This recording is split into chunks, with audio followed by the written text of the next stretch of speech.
C നമ്മളിന്ന് science and ടെക്നോളജീൻ്റെ PYQ ഡിസ്കഷനാണ്.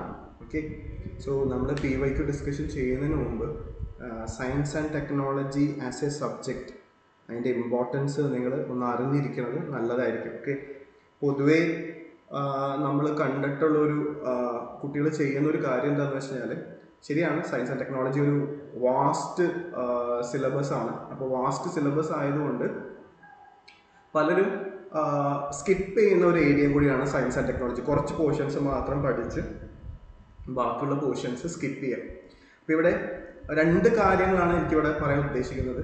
ഭാവിയിൽ ഓക്കെ, നിങ്ങളിപ്പോൾ ഈ വർഷം യൂണിവേഴ്സിറ്റി അസിസ്റ്റൻറ്റോ അല്ലെങ്കിൽ കമ്പനി ബോർഡോ പാസ്സായാലും നിങ്ങൾ എഴുതാൻ പോകുന്നൊരു പരീക്ഷയുണ്ട്, KAS, കേരള അഡ്മിനിസ്ട്രേറ്റീവ് സർവീസ്.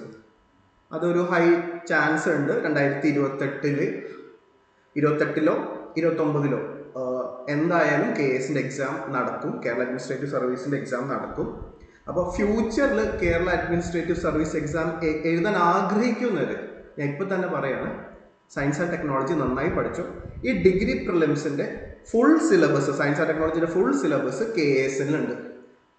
KASൻ്റെ പ്രിലിംസിലും ഉണ്ട്, മെയിൻസിലും ഉണ്ട്. അപ്പോൾ KAS ഫ്യൂച്ചറിൽ ഇപ്പോൾ സർവീസ് കയറി KAS ഫ്യൂച്ചറിൽ ആഗ്രഹിക്കുന്ന 2028 എഴുതാൻ ആഗ്രഹിക്കുന്ന കുട്ടികൾക്ക് ഞാൻ ഇപ്പോഴേ പറയാണ്, സയൻസ് ആൻഡ് ടെക്നോളജിയെ നെഗ്ലക്റ്റ് ചെയ്യരുത്. ഇനി അത് മാത്രമല്ല, സയൻസ് ആൻഡ് ടെക്നോളജിയുടെ ചില പോർഷൻസ് മെയിൻസിലുണ്ട്, ഓക്കെ. അപ്പോൾ അത് ഏതാണെന്നും ഞാൻ ഇന്നത്തെ സെഷനിൽ പറഞ്ഞു തരാം. ഓക്കെ, എപ്പോഴും ഏത് സബ്ജക്റ്റ് പഠിക്കുമ്പോഴും ഒരു analysis, just PYQ question answer ചെയ്യുന്നതിലുപരി നമ്മുടെ സിലബസും നമ്മുടെ PYQ ആയിട്ട് ലിങ്ക് ചെയ്ത് ഓരോ സിലബസിൽ നിന്നും എങ്ങനെയാണ് ക്വസ്റ്റ്യൻസ് വരുന്നത്, ഏതൊക്കെ പോർഷനാണ് ഇമ്പോർട്ടൻ്റ് എന്നുള്ളൊരു ഐഡിയ കിട്ടിക്കഴിഞ്ഞാൽ നമുക്ക് ഏത് എക്സാം ആണെങ്കിലും, ഏത് പ്രിലിംസ് ആയിക്കോട്ടെ മെയിൻസ് ആയിക്കോട്ടെ, നമ്മുടെ പ്രിപ്പറേഷൻ വളരെ എളുപ്പമായിരിക്കും. ഓക്കെ, അപ്പോൾ നമ്മൾ ഈവൻ ദോ നിങ്ങൾ സിലബസ് ഒന്ന് കണ്ടവർക്ക് ഞാൻ സിലബസ് മാത്രമല്ല, ആ പർട്ടിക്കുലർ സിലബസിൽ നിന്ന് ഇതുവരെ, അതായത് ഇപ്പോൾ ഞാൻ 14 ക്വസ്റ്റ്യൻ പേപ്പർ എടുത്തിട്ടുണ്ട്. അതായത് സ്റ്റേജ് 1-ലെ ക്വസ്റ്റ്യൻ പേപ്പർ ഉൾപ്പെടെ 14 ക്വസ്റ്റ്യൻ പേപ്പർ. അപ്പോൾ ഒരു 5 ക്വസ്റ്റ്യൻസ് വെച്ചിട്ട് മൊത്തം 70 ക്വസ്റ്റ്യൻസ് സയൻസ് ആൻഡ് ടെക്നോളജി ഇതുവരെ വന്നിട്ടുണ്ട്. അപ്പോൾ നമ്മുടെ സിലബസ് ആയിട്ട് ലിങ്ക് ചെയ്ത് നോക്കുമ്പോൾ, ഓക്കെ, ആ സയൻസ് ആൻഡ് ടെക്നോളജിയുടെ ആദ്യത്തെ portions, okay, nature and scope of science and technology, relevance, national policy on science and technology and innovation, പിന്നെ institutes and organisations in India, promoting integration of science and technology and innovation, their activities and contribution. ഈ ഏരിയയിൽ നിന്ന് ഇതൊരു വലിയ vast ഏരിയയാണ്. ഈ ഏരിയയിൽ നിന്ന് ആകെ ഈ നമ്പർ ഇട്ടേക്കുന്നത്, PDF നിങ്ങൾക്ക് ക്ലാസ് കഴിയുമ്പോൾ SBTയുടെ ടെലിഗ്രാം ചാനൽ അവൈലബിൾ ആയിരിക്കും. അപ്പോൾ നിങ്ങൾക്ക് അത് കിട്ടും, നല്ലൊരു ഐഡിയ. അപ്പം ഞാൻ ഈ നമ്പർ ഇട്ടത് എന്താണ്, അപ്പോൾ മൊത്തം ഈ ഒരു ഏരിയയിൽ നിന്ന് 19 ക്വസ്റ്റ്യൻസ് വന്നെങ്കിൽ ഇത്രയും വലിയ ടോപ്പിക്കിൽ നിന്ന് ആകെ 2 ക്വസ്റ്റ്യൻസ് വന്നിട്ടുള്ളൂ. അപ്പോൾ എല്ലാ ടോപ്പിക്കും പഠിച്ചൊരു വിദ്യാർത്ഥിയോട് എനിക്കിതിൽ പറയാനുള്ളത് വെച്ചാൽ, അറ്റ്ലീസ്റ്റ് നിങ്ങൾ ലേറ്റസ്റ്റ് ആയിട്ടുള്ള national science technology and innovation policy എന്ന് പറഞ്ഞൊരു പോളിസി ഉണ്ട്, ഇതുവരെ തൊടാത്ത. ജസ്റ്റ് ആ പോളിസി ഒന്ന് വായിച്ചു നോക്കുക, ഒന്ന് വായിച്ചാൽ മതി. ഒരു ക്വസ്റ്റ്യൻ വന്നാൽ, ആ ഏരിയയിൽ നിന്ന് ക്വസ്റ്റ്യൻ വന്നാൽ നിങ്ങൾക്ക് എന്ത് ചെയ്യാൻ പറ്റും, ആൻസർ ചെയ്യാൻ പറ്റും. കാരണം ഈ ഒരു ഏരിയയിൽ നിന്ന് ക്വസ്റ്റ്യൻ വന്നാൽ ആ national science technology and innovation policy 2020 അതിന് ഓൾറെഡി PSC ഒരു ക്വസ്റ്റ്യൻസ് ചോദിച്ചിട്ടുണ്ട്, നിങ്ങൾ ആ ക്വസ്റ്റ്യനും കാണുക, എന്നിട്ട് എന്ത് ചെയ്യുക, ആ ഏരിയ പ്രിപ്പയർ ചെയ്യുക.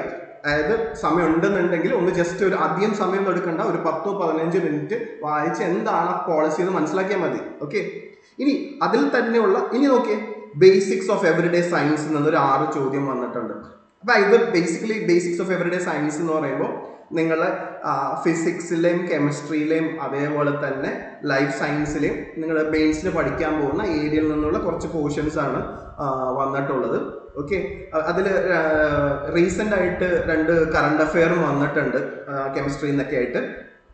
പിന്നെ ഹ്യൂമൻ ബോഡിയിൽ നിന്ന് ഒരു 4 ക്വസ്റ്റ്യൻസ് വന്നിട്ടുണ്ട്. Public health and community medicine health care എന്നൊരു ഗവൺമെൻറ് സ്കീമാണ് വന്നത്, അതിൽ നിന്നൊരു ക്വസ്റ്റ്യൻ. അപ്പോൾ ഫുഡ് ആൻഡ് ന്യൂട്രീഷൻ വന്ന ക്വസ്റ്റ്യൻ റീസെൻ്റ്ലി കഴിഞ്ഞ സ്റ്റേജ് 1-ൽ വന്ന ക്വസ്റ്റ്യൻ ആണ്.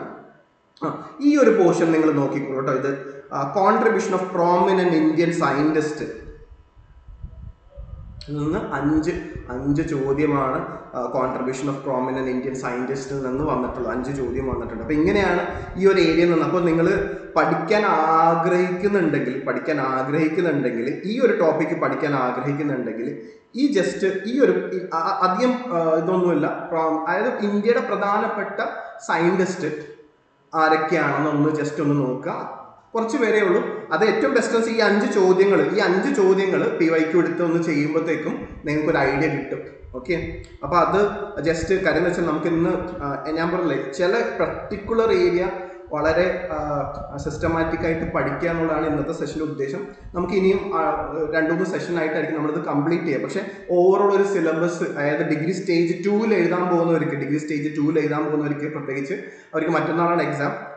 അവർക്കാണ് ഞാൻ ഈ ഒരു കാര്യം പറയുന്നത്. സ്റ്റേജ് 3 എന്ത് ചെയ്യാം, നിങ്ങൾക്ക് സമയമുണ്ട്. അപ്പോൾ ആ ബാക്കിയുള്ള വളരെ ഡീറ്റെയിൽ ആയിട്ട് നമ്മൾ ചെയ്യുകയും ചെയ്യും.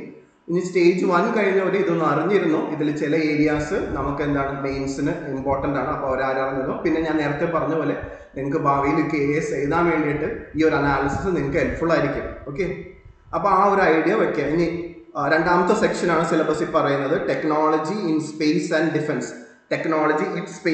ഡിഫൻസ്. ഇതാണ് ഡിഗ്രി പ്രിലിംസിന് ഏറ്റവും പ്രോമിനൻ്റ് ആയിട്ട് ക്വസ്റ്റ്യൻസ് ചോദിച്ചത്. ഡിഗ്രി പ്രിലിംസിന് മാത്രമല്ല, മെയിൻസിനും ഏറ്റവും പ്രോമിനൻ്റ് ആയിട്ട് ക്വസ്റ്റ്യൻസ് വന്നിട്ടുള്ള ഏരിയയാണ് സ്പേസ് റിലേറ്റഡ് ആയിട്ട്. അപ്പോൾ സിലബസിൽ 2-3 വാക്കുകൾ പറയുന്നുണ്ട്. എന്താണ്? Evolution of Indian space programme, ISRO, its activities and achievements, various satellite programmes. അപ്പോൾ ഈ ഒരു ഭാഗത്ത് നിന്ന് ഏകദേശം 13 ചോദ്യങ്ങൾ ചോദിച്ചിട്ടുണ്ട്. ഈ ഒരു പോർഷന് നിങ്ങളുടെ മെയിൻസിൽ ഫിസിക്സിൽ നോക്കിക്കഴിഞ്ഞാൽ ആ ഒരു ഏരിയ ഉണ്ട്. അപ്പോൾ ഇതിൻ്റെ ഒരു പ്രത്യേകത ഫിസിക്സിൽ ഉള്ളത് കൊണ്ട് തന്നെ നമുക്കറിയാം മെയിൻസിന് 15 മാർക്ക് കറണ്ട് അഫെയർ ഉണ്ട്. അപ്പോൾ മിക്കവാറും മെയിൻസിൽ ഫിസിക്സിൻ്റെ കറണ്ട് അഫെയർ ആയിട്ട് വരാൻ സാധ്യത ഉള്ളത് ഈ സ്പേസും ISRO റിലേറ്റഡ് ആയിട്ടുള്ള ചോദ്യമായിരിക്കും. അല്ലെങ്കിൽ നോബൽ പ്രൈസ് ഇൻ ഫിസിക്സ് ചോദിക്കും. ഇതാണ് സാധാരണ ഫിസിക്സിൻ്റെ കറണ്ട് അഫെയർ ആയിട്ട് നമ്മൾ കാണുന്നത്. അപ്പോൾ അതൊന്ന് നോട്ട് ചെയ്ത് വെക്കുക. ഓക്കെ, അപ്പോൾ സ്പേസ് നിങ്ങളിപ്പോൾ ഇന്നത്തെ ക്ലാസ്സിൽ ഞാൻ സ്പേസ് അത്യാവശ്യം ഡീറ്റെയിൽ ആയിട്ട് പറയാം. ആ ക്ലാസ്സിലൂടെ തന്നെ സ്പേസിൽ അത്യാവശ്യം കൺസെപ്റ്റുവൽ ആയിട്ട് എല്ലാ ക്വസ്റ്റ്യൻസും ചെയ്യാം. പിന്നെ നിങ്ങൾ കറണ്ട് അഫെയർ ചോദിച്ചാൽ, ഇവൻ കറണ്ട് അഫെയർ ചോദിച്ചാൽ കൂടി ആ കൺസെപ്റ്റ് വെച്ചിട്ട് ചിലപ്പോൾ നമുക്ക് എന്ത് ചെയ്യാൻ പറ്റും, ആ സ്പേസ് റിലേറ്റഡ് കറണ്ട് അഫെയർ നമുക്ക് ആൻസർ ചെയ്യാൻ പറ്റും. ഓക്കെ, പിന്നെ വരുന്നത് DRDO ആണ്. DRDO ആകെ 2 ക്വസ്റ്റ്യനേ ചോദിച്ചിട്ടുള്ളൂ. അപ്പോൾ DRDOന്റെ ജസ്റ്റ് എന്താണ് ISRO പഠിച്ച പോലെ ജസ്റ്റ് ബേസിക് ആയിട്ടൊരു DRDOന്റെ നോളജ്. അപ്പോൾ എന്തായാലും ISRO DRDO കുറിച്ച് പഠിച്ചിട്ട് മാത്രമേ എന്താവുള്ളൂ നിങ്ങൾ എക്സാമിന് പോകാൻ പാടുള്ളൂ, പ്രത്യേകിച്ച് സ്റ്റേജ് 2. അപ്പോൾ ISROന്റെ ക്ലാസ്സും നിങ്ങൾക്ക് എന്ത് ചെയ്യാം, ഇന്നത്തെ അത് പഠിക്കേണ്ടത് ഈ 13 ചോദ്യങ്ങളെല്ലാം നമുക്ക് ഇന്നത്തെ സെഷനിൽ തന്നെ നമുക്ക് എന്ത് ചെയ്യാം, കവർ ചെയ്യാം. അപ്പോൾ ഇതൊന്ന് നോട്ട് ചെയ്ത് വെക്കണേ. പിന്നെ മൂന്നാമത്തെ ഏരിയയാണ് ന്യൂക്ലിയർ എനർജിയുടെ ഏരിയ.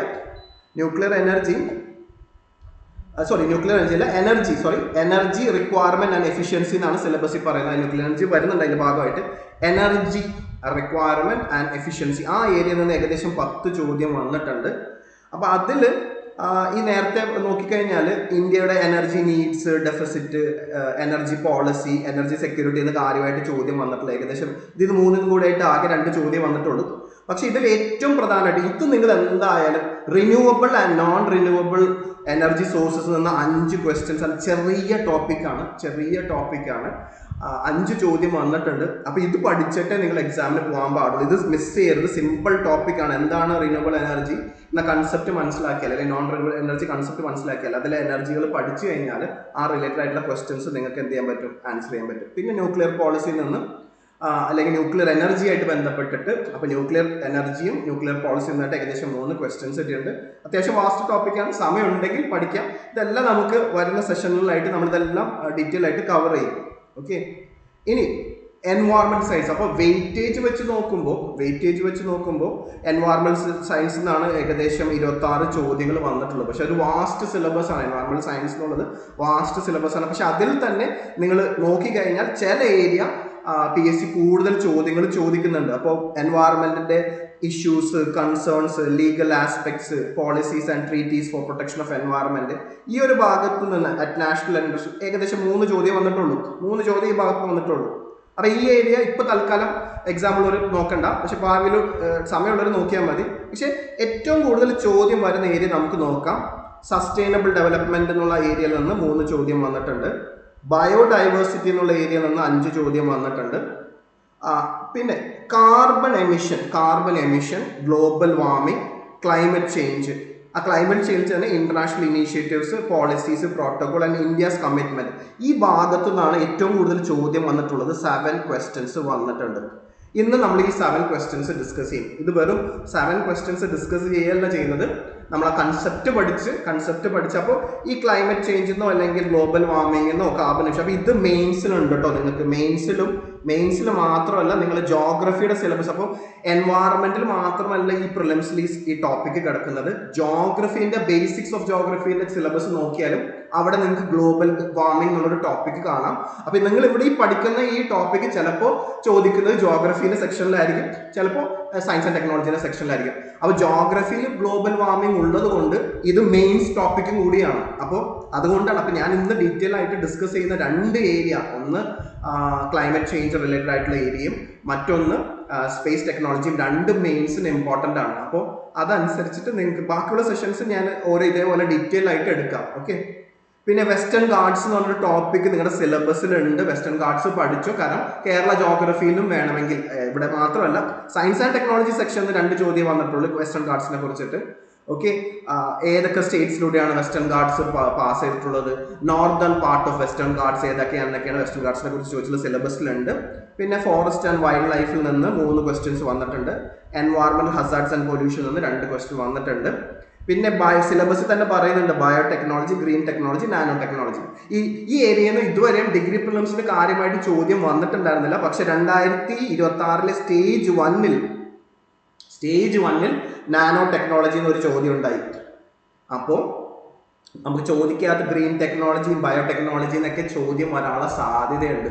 അപ്പോൾ ഗ്രീൻ ടെക്നോളജി എന്താണെന്ന് അറിഞ്ഞിരിക്കുക, ബയോടെക്നോളജി എന്താണെന്നൊരു ബേസ് ഐഡിയ നിങ്ങൾ ഉണ്ടാക്കി വെക്കുക. കാരണം ഈ സിലബസിൽ പറയുന്ന വാക്കുകളെ കുറിച്ചിട്ട് ബേസ് ഐഡിയ ഇല്ലാണ്ട് നിങ്ങൾ എന്ത് ചെയ്യരുത്, എക്സാമിന് പോകരുത്. അപ്പോൾ അറ്റ്ലീസ്റ്റ് പോകുന്ന എക്സാം എഴുതാൻ പോകുന്ന കുട്ടികൾ ജസ്റ്റ് എന്താണ് ഗ്രീൻ ടെക്നോളജി അല്ലെങ്കിൽ ബയോടെക്നോളജി എന്താണ്, ബയോടെക്നോളജിയുടെ പ്രധാനപ്പെട്ട ഫീച്ചേഴ്സ് എന്താണെന്ന് അറിഞ്ഞു വെച്ചാൽ ഒരു ക്വസ്റ്റ്യൻ വന്നാൽ, കാര്യം ഇപ്പൊ നാനോ ടെക്നോളജിയുടെ ക്വസ്റ്റ്യൻ എന്ന് പറഞ്ഞാൽ ഭയങ്കര ഡെപ്തിലല്ല അവർ ചോദിച്ചത്, കൺസെപ്റ്റിലാണ് ചോദിച്ചത്. നാനോ ടെക്നോളജി എന്താണെന്ന് അറിഞ്ഞാൽ ആ ക്വസ്റ്റ്യൻ ആൻസർ ചെയ്യാം. 2026 സ്റ്റേജ് 1 ക്വസ്റ്റ്യൻസ് ആൻസർ ചെയ്യാൻ പറ്റും.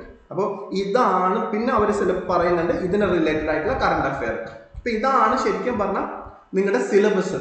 അപ്പൊ ഈ സിലബസിന് ശരിക്കും പറഞ്ഞാൽ നിങ്ങൾ പേടിക്കേണ്ട, മീൻസ് ഏത് സബ്ജക്റ്റ് ആണെങ്കിലും വളരെ സിസ്റ്റമാറ്റിക് ആയിട്ട് സിലബസ് കണ്ട് ടോപ്പിക്ക് മനസ്സിലാക്കി PYQ സോൾവ് ചെയ്ത് അതുപോലെ തന്നെ അതിന് റിലേറ്റഡ് ആയിട്ടുള്ള കറണ്ട് അഫെയർ നോക്കുകയാണെങ്കിൽ നമുക്ക് ഏത് സബ്ജക്റ്റും നമുക്ക് എന്ത് ചെയ്യാൻ പറ്റും, നമ്മുടെ കൺട്രോളിൽ വരും, അല്ലെങ്കിൽ നമുക്ക് ഇഷ്ടപ്പെടും, അല്ലെങ്കിൽ നമുക്ക് അത് സ്കോർ ചെയ്യാൻ പറ്റും. അപ്പോൾ ആ ഒരു അപ്രോച്ച് വേണം നിങ്ങൾ എന്ത് ചെയ്യേണ്ടത് ഇനിയുള്ള എക്സാമിന്, പ്രത്യേകിച്ച് മെയിൻസ് എക്സാമിന് നിങ്ങൾ ഫോളോ ചെയ്യേണ്ടത്. ഓക്കെ. അപ്പോൾ നമുക്ക് ഈ 7 ക്വസ്റ്റ്യൻസ് വരുന്ന, ഓക്കെ, അതായത് കാർബൺ എമിഷൻ, ഈ ഒരു ഏരിയ നമുക്കൊന്ന് ഡെപ്തിലല്ല മീൻസ് ഒന്ന് മനസ്സിലാക്കി പഠിക്കാം. ഓക്കെ. അപ്പോൾ മനസ്സിലാക്കി പഠിക്കുമ്പോഴത്തേക്കും നമ്മുടെ ഉദ്ദേശം ബേസിക്കലി ഇതാണ്. എന്താണ് ഈ ഒരു ഏരിയ നിന്ന്, അതായത് ഞാൻ പറഞ്ഞില്ല ഇപ്പോൾ ക്ലൈമറ്റ് ചേഞ്ച് എന്ന ഏരിയയിൽ, അപ്പോൾ അവിടെ എന്തൊക്കെ വന്നു സിലബസിൽ, കാർബൺ എമിഷൻ എന്ന ഒരു കൺസെപ്റ്റ് ഉണ്ട്. ഇവിടെ കാർബൺ എമിഷനോട് ഉദ്ദേശിക്കുന്നത് ബേസിക്കലി ഗ്രീൻ ഹൗസ് ഗ്യാസ് എമിഷനെയാണ് ഉദ്ദേശിക്കുന്നത്. അതിൽ നിന്നുണ്ടായ ഒരു ഇമ്പാക്റ്റ് ആണ് എന്ത്, ഗ്ലോബൽ വാർമിംഗ്. പിന്നെ സിലബസിൽ പറയുന്നത് എന്താണ്, ക്ലൈമറ്റ് ചേഞ്ച്. അപ്പോൾ ആ ക്ലൈമറ്റ് ചേഞ്ചിനെ അഡ്രസ്സ് ചെയ്യാൻ വേണ്ടിയിട്ട് കുറേ ഇന്റർനാഷണൽ ഇനീഷ്യേറ്റീവ്സ് ഉണ്ട്, അതിൻ്റെ കുറേ പോളിസീസ് ഉണ്ട്, അതിന് ചില പ്രോട്ടോകോൾസ് ഉണ്ട്, അതിൽ ഇന്ത്യയുടെ കമ്മിറ്റ്മെന്റ്, ഇതാണ് സിലബസിൽ പറയുന്നത്. ഓക്കെ. അപ്പോൾ നമുക്ക് ബേസിക്കലി ഈ ഒരു ഏരിയയിൽ നിന്ന് ഒരു കൺസെപ്ച്വൽ റിലേറ്റഡ് ആയിട്ടുള്ള ഒരു ക്വസ്റ്റ്യൻ ചോദിച്ചാൽ, ചോദിച്ചു കഴിഞ്ഞാൽ നിങ്ങൾക്ക് ഇന്നത്തെ നമ്മൾ ഈ സെഷനിലൂടെ കിട്ടിയ നോളജ് വെച്ചിട്ട് നിങ്ങൾക്ക് എന്ത് ചെയ്യാൻ പറ്റും, ആൻസർ ചെയ്യാൻ പറ്റും. ഇനി സ്പെസിഫിക് ആയിട്ട് ഫാക്റ്റ് ആണെങ്കിൽ കൂടി നമുക്ക് ഏറ്റവും ഇമ്പോർട്ടൻ്റ് ആയ ഫാക്റ്റ് നമ്മൾ കവർ ചെയ്യുന്നുണ്ട്. എങ്കിൽ കൂടി കറണ്ട് അഫെയർ ഞാൻ പറയും, നിങ്ങൾ ചില കറണ്ട് ഇഷ്യൂസ് ഒന്ന് ഈ സെഷൻ കഴിയുമ്പോൾ ഒന്ന് നോക്കണം. അതൊന്ന് ജസ്റ്റ് ഒന്ന് നോക്കിക്കഴിഞ്ഞാൽ ഈ ഒരു ക്വസ്റ്റ്യൻ ഞാൻ പറഞ്ഞു, ഈ ഒരു ഏരിയയിൽ നിന്ന് തീർച്ചയായും ഒരു ചോദ്യം ഒന്നില്ലെങ്കിൽ സയൻസ് ആൻഡ് ടെക്നോളജിന്റെ സെക്ഷനിലോ അല്ലെങ്കിൽ ജോഗ്രഫിന്റെ സെക്ഷനിലോ വന്നാൽ നിങ്ങൾക്ക് ഈസി ആയിട്ട് ആൻസർ ചെയ്യാൻ പറ്റും. ഓക്കെ. അപ്പോൾ നമുക്ക് നോക്കാം. ഓക്കെ. ഇതാണ് നിങ്ങളുടെ സിലബസ്. ഓക്കെ. അപ്പോൾ ഇവിടെ ഈ ഈ കാർബൺ എമിഷൻ അല്ലെങ്കിൽ ഗ്ലോബൽ വാർമിംഗ് അല്ലെങ്കിൽ ക്ലൈമറ്റ് ചേഞ്ച് ഒക്കെ മനസ്സിലാക്കണമെന്നുണ്ടെങ്കിൽ ആദ്യം ഒരു ബേസിക് ആയിട്ടുള്ള ഇതിനെല്ലാത്തിനെയും മനസ്സിലാക്കേണ്ട ഒരു കാര്യമുണ്ട്. ഗ്രീൻ ഹൗസ് എഫക്റ്റ് എന്നുള്ളൊരു കൺസെപ്റ്റ് ഉണ്ട്. Green house effect.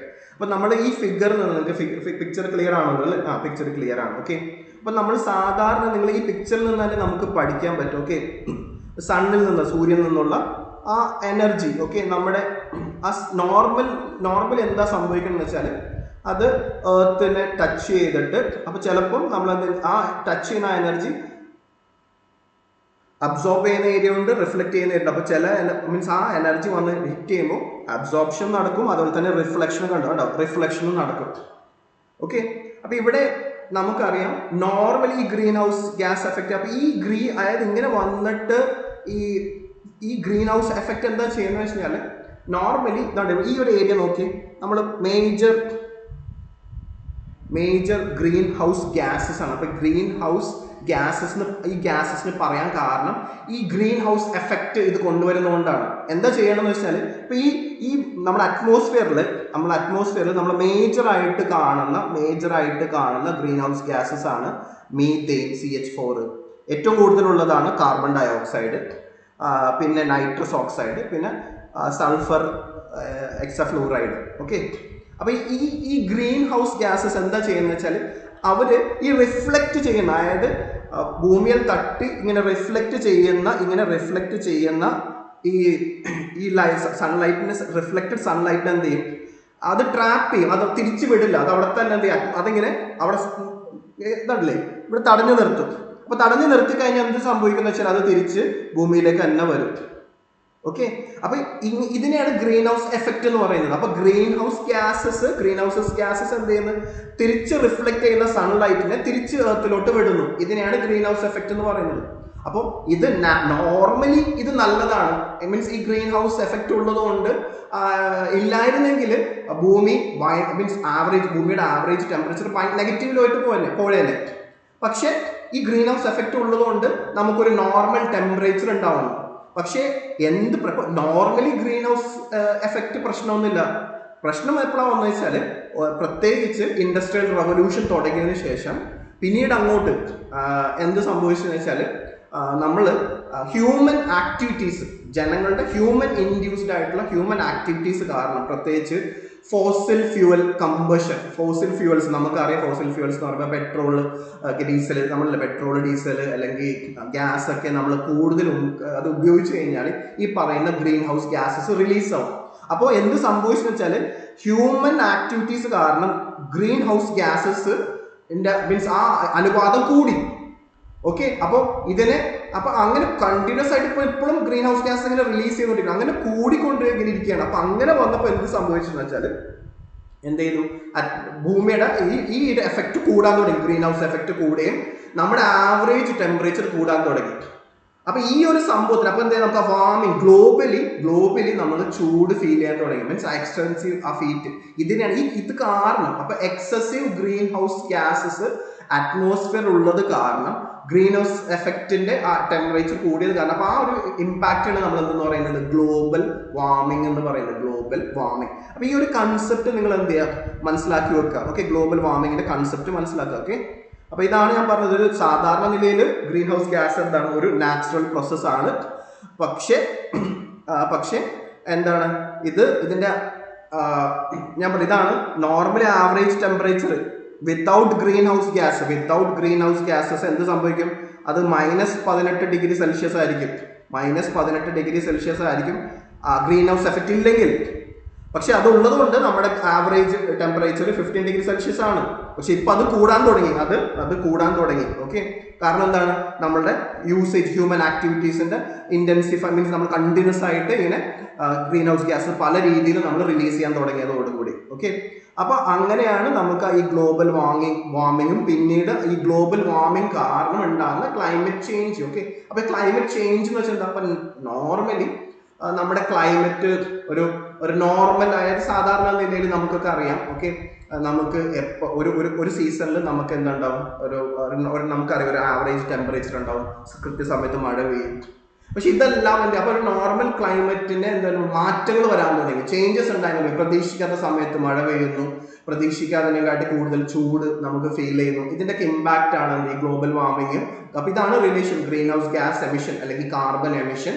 കാർബൺ എമിഷനിൽ നിന്ന് ഗ്ലോബൽ വാർമിങ്ങും അതിന് റിലേറ്റഡ് ആയിട്ടുള്ള ക്ലൈമറ്റ് ചേഞ്ച് എഫക്റ്റും നമ്മൾ ഇപ്പോൾ ജനങ്ങൾ ഫീൽ ചെയ്യുന്നുണ്ട്. അപ്പോൾ ഇതിനെ പരിഹരിക്കാൻ വേണ്ടിയിട്ട് ഒരു ഇനീഷ്യേറ്റീവ് എടുത്തിട്ടുണ്ട്. അതാണ് നമ്മൾ എല്ലാ വർഷവും കാണുന്ന, എല്ലാ വർഷവും ഓൾമോസ്റ്റ് നവംബറിലോ അല്ലെങ്കിൽ ഡിസംബറിലോ യുണൈറ്റഡ് നേഷൻസിന്റെ കീഴിൽ യുണൈറ്റഡ് നേഷൻ ഫ്രെയിംവർക്ക് കൺവെൻഷൻ, അത് ഞാൻ പറയുന്നുണ്ട്, United nation framework convention on climate change നടക്കുന്നത്.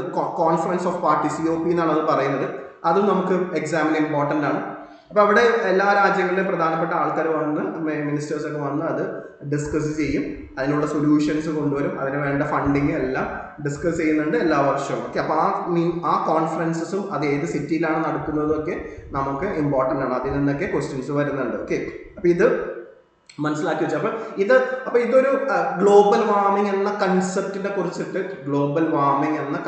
കുറിച്ചിട്ട് ഇങ്ങനെ ക്വസ്റ്റ്യൻ ചോദിച്ചിട്ടുണ്ട്. ഓക്കെ, അപ്പോൾ ഇവിടെ രണ്ട് ഗ്ലോബൽ വാർമിംഗ് ഉണ്ടാകാനുള്ള രണ്ട് കാരണം എന്ന് വെച്ചാൽ, ഒന്ന് ഞാൻ പറഞ്ഞില്ലേ, രണ്ട് പ്രധാനപ്പെട്ട കാര്യം എന്ന് വെച്ചാൽ ഒന്ന് എന്താണ്, ഈ പറയുന്ന ഗ്രീൻ ഹൗസ് ഗ്യാസ് എമിഷൻ ആണ്, കൂടുതൽ ഹ്യൂമൻ ആക്ടിവിറ്റീസിലൂടെ. രണ്ടാമെന്ന് വെച്ചാൽ നമുക്കറിയാം നമ്മുടെ ഫോറസ്റ്റുകൾ ഒക്കെ അല്ലെങ്കിൽ മരങ്ങളൊക്കെ നമ്മളിപ്പോൾ നോക്കിക്കഴിഞ്ഞാൽ നമ്മുടെ ഈ ഡെവലപ്മെന്റൽ ആക്ടിവിറ്റീസിന്റെ ഭാഗമായിട്ട് നമ്മൾ എന്ത് ചെയ്യാണ്, ഫോറസ്റ്റ് ഒക്കെ ക്ലിയർ ചെയ്യണം. അവിടെ ഫോറസ്റ്റ് ഒക്കെ ക്ലിയർ ചെയ്ത് അവിടെ ഫാക്ടറീസും ഡാംസും ഒക്കെ ബിൽഡ് ചെയ്യണം. അപ്പൊ നാച്ചുറലി ട്രീസ് അല്ലെങ്കിൽ ഫോറസ്റ്റ് ഒരു പ്രധാനപ്പെട്ട റോള് ചെയ്യുന്നുണ്ട്. നമ്മൾ അവരെ പറയുന്ന പേരാണ് കാർബൺ സിങ്ക്. കാർബൺ സിങ്ക് എന്ന് വെച്ചാൽ കാർബണെ ക്യാപ്ചർ ചെയ്യും. ഓക്കെ, അപ്പം നമുക്കറിയാം ഈ ട്രീസ് ചെയ്യുന്ന എന്താണെന്ന് വെച്ചാൽ അവര് കാർബൺ ഡയോക്സൈഡ് ഇങ്ങോട്ട് മീൻസ് അതായത് ട്രീസ് എന്താ ചെയ്യുന്നത്, അവർ എങ്ങനെ റെസ്പയർ ചെയ്യുന്നത്, കാർബൺ ആണ് അവർ എടുക്കുന്നത്. കാർബൺ ഡയോക്സൈഡ് എടുത്തിട്ട് നമുക്ക് ഓക്സിജൻ തരികയാണ് ചെയ്യുന്നത്. അപ്പൊ എന്താ സംഭവിക്കുന്നത് വെച്ചാൽ, അപ്പൊ നാച്ചുറലി ട്രീസിന്റെ റോൾ എന്താണ്, കാർബണെ ക്യാപ്ചർ ചെയ്യുക, അല്ലെങ്കിൽ കാർബന്റെ സിങ്ക് ആയിട്ട് എടുക്കുക എന്നുള്ളതാണ്, കാർബനെ സ്റ്റോർ ചെയ്തൊക്കെയാണ്. ഓക്കെ, അപ്പൊ നമ്മൾ ഈ ട്രീസിനെ വെട്ടുമ്പോൾ, ട്രീസിന് ഇങ്ങനെ അതായത് നമ്മൾ ഡിഫോറസ്റ്റേഷൻ ചെയ്യുമ്പോൾ, ട്രീസിനെ വെട്ടിക്കളയുമ്പോൾ എന്താ സംഭവിക്കുന്നത്, ഒന്ന് ഈ കാർബൺ ഇങ്ങനെ നമ്മൾ എക്സസ് ആയിട്ട് റിലീസ് ചെയ്യുന്ന കാർബൺ എമിഷൻ അബ്സോർബ് ചെയ്യാനുള്ള ഇതില്ല, എന്താ വൃക്ഷങ്ങളോ അല്ലെങ്കിൽ ഫോറസ്റ്റുകളോ ഇല്ല. രണ്ട്, ഇവരെ കട്ട് ചെയ്ത് കളയുമ്പോൾ അതിലുള്ള ആ ട്രീസിലുള്ള എന്താണ് കാർബൺ റിലീസ് ചെയ്യാണ് ചെയ്യുന്നത്. അപ്പോൾ നമ്മൾ എന്താ ചെയ്യുന്നത്, അപ്പം ഈ ഡിഫോറസ്റ്റേഷൻ ചെയ്യുമ്പോൾ കാർബൺ സിങ്ക് എന്ന് ചെയ്ത ആ കൺസെപ്റ്റിന് എന്ത് ചെയ്യണത്, കാർബൺ റിലീസും ചെയ്യണം. അപ്പോൾ ഓൾറെഡി ട്രീസിലുള്ള കാർബണും റിലീസ് ആവും, ജനങ്ങൾ നമ്മുടെ ആക്ടിവിറ്റീസ് കാരണം ഉണ്ടാകുന്ന റിലീസ് ചെയ്യുന്ന കാർബനെ ക്യാപ്ചർ ചെയ്യാനുള്ള കപ്പാസിറ്റി കുറയാണ് ചെയ്യുന്നത്. അപ്പൊ ഇതും ഒരു വലിയ രണ്ട് പ്രോബ്ലമാണ്. അപ്പൊ അപ്പൊ നമുക്ക് ഈ കാർബൺ എമിഷനെ കൺട്രോൾ ചെയ്യാൻ അല്ലെങ്കിൽ ഗ്രീൻ ഹൗസ് ഗ്യാസിനെ കൺട്രോൾ ചെയ്യാൻ ഏറ്റവും പ്രധാനം എന്ന് പറഞ്ഞു കഴിഞ്ഞാൽ ഒന്ന് ഫോസിൽ ഫ്യൂവൽ കൺസംഷൻ കുറയ്ക്കുക എന്നുള്ളതാണ്. ഓക്കെ, അപ്പൊ അതിനാണ് നമ്മൾ റിന്യൂവബിൾ എനർജി, അപ്പൊ ഫോസിൽ ഫ്യൂവൽ എനർജിയിൽ നിന്ന് റിന്യൂവബിൾ എനർജി കൂടുതലായിട്ട് യൂസ് ചെയ്യാൻ വേണ്ടി ഗവൺമെന്റ് UNFCCC ഒക്കെ പ്രൊമോട്ട് ചെയ്യുന്നുണ്ട്. പ്രധാനമായിട്ടും solar energy, wind energy. Okay, ഇത് രണ്ടിലും നല്ലോണം പ്രൊമോട്ട് ചെയ്യുന്നുണ്ട്. ഓക്കെ, അപ്പൊ നമുക്കറിയാം ഇന്ത്യനും അത് നമ്മുടെ ഇന്ത്യയുടെ കമ്മിറ്റ്മെന്റിന്റെ ഭാഗമാണ്. എന്താണ്, ഫോസിൽ ഫ്യൂവൽ കമ്പഷൻ അല്ലെങ്കിൽ നമ്മൾ കാർബൺ എമിഷൻ കുറയ്ക്കാൻ വേണ്ടിയിട്ട് ഇന്ത്യ ചെയ്യുന്ന ഒരു ഏറ്റവും പ്രധാനപ്പെട്ട ഒരു ഇനീഷ്യേറ്റീവ് എന്താണ്, ഇൻവെസ്റ്റിംഗ് മോർ ഇൻ സോളാർ എനർജിയിൽ. അപ്പൊ ഫോസിൽ ഫ്യൂവൽ എന്താണ് യൂസേജ് കുറയ്ക്കാം, അങ്ങനെ പറ്റും റിന്യൂവബിൾ എനർജി യൂസ് ചെയ്യുന്നതുകൊണ്ട് തന്നെ. ഓക്കെ, അപ്പോൾ രണ്ടാമത്തെ എന്ന് പറഞ്ഞു കഴിഞ്ഞാൽ എന്താണ്, നമ്മൾ പ്രിവെന്റ് ചെയ്യാം, ഡിഫോറസ്റ്റേഷൻ തടഞ്ഞുകൊണ്ടിട്ട് അഫോറസ്റ്റേഷൻ, അതായത് നമ്മൾ എന്ത് ചെയ്യാം, വീണ്ടും മരങ്ങളൊക്കെ മീൻസ് എവിടെയൊക്കെ ഡിഫോറസ്റ്റേഷൻ ഉണ്ടായിട്ടുണ്ടോ അല്ലെങ്കിൽ അവിടെ എല്ലാം എന്ത് ചെയ്യാം, ഇനി അത് പ്രിവെന്റ് ചെയ്യാം, ഇനി ഫ്യൂച്ചറിൽ ഡിഫോറസ്റ്റേഷൻ പ്രിവെന്റ് ചെയ്യാം, മരങ്ങളൊക്കെ കട്ട് ചെയ്യുന്ന ഒരു അവസ്ഥ ഇല്ലാണ്ടാക്കാം. ഓക്കെ, എന്നിട്ട് പകരം എന്ത് ചെയ്യാം, മരങ്ങളെ കൂടുതൽ വെക്കുക. ഓക്കെ, അപ്പൊ അത് ഈ രണ്ട് സ്ട്രാറ്റജിയിൽ തന്നെ നമുക്ക് എന്ത് ചെയ്യാൻ പറ്റും, ടു എ ഗ്രേറ്റ് എക്സ്റ്റെന്റ് നമുക്ക് എന്ത് ചെയ്യാൻ പറ്റും, ഗ്രീൻ ഹൗസ് എമിഷനെ കൺട്രോൾ ചെയ്യാൻ പറ്റും. അപ്പൊ ഇത് ഞാൻ പറയാൻ കാരണം, ഇത് ഡയറക്റ്റ്ലി ഇങ്ങനെ ഒരു ക്വസ്റ്റ്യൻ നിങ്ങളുടെ ഡിഗ്രി പ്രിലിംസിന് ചോദിച്ചിട്ടുണ്ട്. ഇനി പ്രധാനപ്പെട്ട ഗ്രീൻ ഹൗസ് ഗ്യാസസ് ഏതാണ്, അവരുടെ ഇന്റൻസിറ്റി നമ്മൾ അറിഞ്ഞിരിക്കണം. അപ്പൊ ഇങ്ങനൊരു കൺസെപ്റ്റ് ഉണ്ട്, ഗ്ലോബൽ വാർമിംഗ് പൊട്ടൻഷ്യൽ GWP 2 പ്രാവശ്യം ക്വസ്റ്റ്യൻ ചോദിച്ചിട്ടുണ്ട്. സിമ്പിൾ കൺസെപ്റ്റ് ആണ്, അത് ഞാൻ എക്സ്പ്ലെയിൻ ചെയ്തുതരാം. എന്താണ് ഗ്ലോബൽ വാർമിംഗ് പൊട്ടൻഷ്യൽ? ഓരോ ഗ്രീൻ ഹൗസ് ഗ്യാസിന്റെ ഗ്ലോബൽ വാർമിംഗ് പൊട്ടൻഷ്യലിനെ ബേസ് ചെയ്തിട്ട് ചോദ്യം ചോദിച്ചിട്ടുണ്ട്. അപ്പൊ കൺസെപ്റ്റ് മനസ്സിലാക്കി കഴിഞ്ഞാൽ നിങ്ങൾക്ക് ആ ചോദ്യങ്ങളൊക്കെ ഈസി ആയിട്ട് ആൻസർ ചെയ്യാൻ പറ്റും. ഓക്കെ, അപ്പൊ അതിലൊന്ന്, അപ്പൊ കാർബൺ ഡയോക്സൈഡ്, അപ്പം ഈ ഗ്ലോബൽ വാർമിംഗ് പൊട്ടൻഷ്യൽ എന്ന് പറഞ്ഞു കഴിഞ്ഞാൽ ഓരോ ഗ്യാസും എത്രമാത്രം ഗ്ലോബൽ വാർമിങ്ങിന് കാരണമാകുന്നു, അതാണ് എന്റെ സിമ്പിൾ ആയിട്ട് പറഞ്ഞ ഈ ഒരു കൺസെപ്റ്റിന്റെ അർത്ഥം. അതിന്റെ ഡീറ്റെയിൽ ആയിട്ട് ഞാൻ പറഞ്ഞുതരാം. ഓക്കെ, അപ്പോൾ ഓരോ ഗ്യാസിനെ കുറിച്ച് പഠിക്കുമ്പോൾ നിങ്ങൾ ആദ്യം അറിയേണ്ടത് അറ്റ്മോസ്ഫിയറിൽ നമ്മൾ ഈ ഗ്രീൻ ഹൗസ് എഫക്റ്റ് ഉണ്ടാക്കുന്ന അറ്റ്മോസ്ഫിയറിൽ എന്താണ് എത്ര ശതമാനം ഉണ്ട് ഈ ഗ്യാസ്, അതൊന്ന്. രണ്ട്, ഇത് എത്ര പൊട്ടന്റ് ആണ്, പൊട്ടന്റ് എന്ന് ഉദ്ദേശിച്ചത് എത്രമാത്രം ഗ്ലോബൽ വാർമിങ്ങിനെ സ്വാധീനിക്കുന്നു. അപ്പോൾ ജസ്റ്റ് ഇപ്പോൾ ഓരോ ഗ്യാസ്, ഇപ്പോൾ ഒരു ഉദാഹരണം പറയുകയാണെങ്കിൽ നമുക്കറിയാം കാർബൺ ഡയോക്സൈഡ് നമുക്കറിയാം എന്താണ് ഒരു ഗ്രീൻ ഹൗസ് ഗ്യാസ് ആണ്. മീഥെയിൻ ഒരു ഗ്രീൻ ഹൗസ് ഗ്യാസ് ആണ്. നൈട്രസ് ഡയോക്സൈഡ് എന്താണ് ഒരു ഗ്രീൻ ഹൗസ് ഗ്യാസ് ഇതാണ്. അതേപോലെ തന്നെ അപ്പൊ ഇവരെ വെച്ച് നോക്കുമ്പോൾ ഇത് വെച്ചാൽ ഏറ്റവും മീൻസ് കാർബൺ ഡയോക്സൈഡിനെ കാട്ടി കൂടുതൽ ഗ്ലോബൽ വാർമിംഗ് ഉണ്ടാക്കുന്ന ഒരു ഗ്യാസ് ആണ് മീഥെയിൻ. അതിനെയും കാട്ടി വളരെ ഇരട്ടിയാണ് എന്തുണ്ടാക്കുന്നത്, നൈട്രസ് ഡയോക്സൈഡ് ഉണ്ടാക്കുന്നത്. അപ്പോൾ ഇവിടെ കാർബൺ ഡയോക്സൈഡ്, അപ്പൊ അതിനെയാണ് നമ്മൾ ഉദ്ദേശിക്കുന്നത്. മീൻസ് അതായത് ഗ്ലോബൽ വാർമിങ്ങിലോട്ട് ഓരോ ഗ്യാസും എത്രമാത്രം കോൺട്രിബ്യൂട്ട് ചെയ്യുന്നു, ആ ഒരു കൺസെപ്റ്റും കൂടി എന്ത് ചെയ്യണം നിങ്ങൾ ഇതിന്റെ കൂടെ തന്നെ പഠിച്ചു പോകണം. അതാണ് ഇത് പഠിക്കുമ്പോൾ ശ്രദ്ധിക്കേണ്ട ചില കാര്യങ്ങൾ. ഓക്കെ, അപ്പൊ അതൊന്നും ജസ്റ്റ് നോട്ട് ചെയ്ത് വെച്ചാൽ മതി. അപ്പൊ ഇവിടെ നോക്കിക്കഴിഞ്ഞാൽ അപ്പൊ കാർബൺ ഡയോക്സൈഡ് കുറിച്ച് പഠിക്കുകയാണെങ്കിൽ അപ്പൊ ഇതൊരു പ്രൈമറി ഗ്രീൻ ഹൗസ് ഗ്യാസ് ആണ്.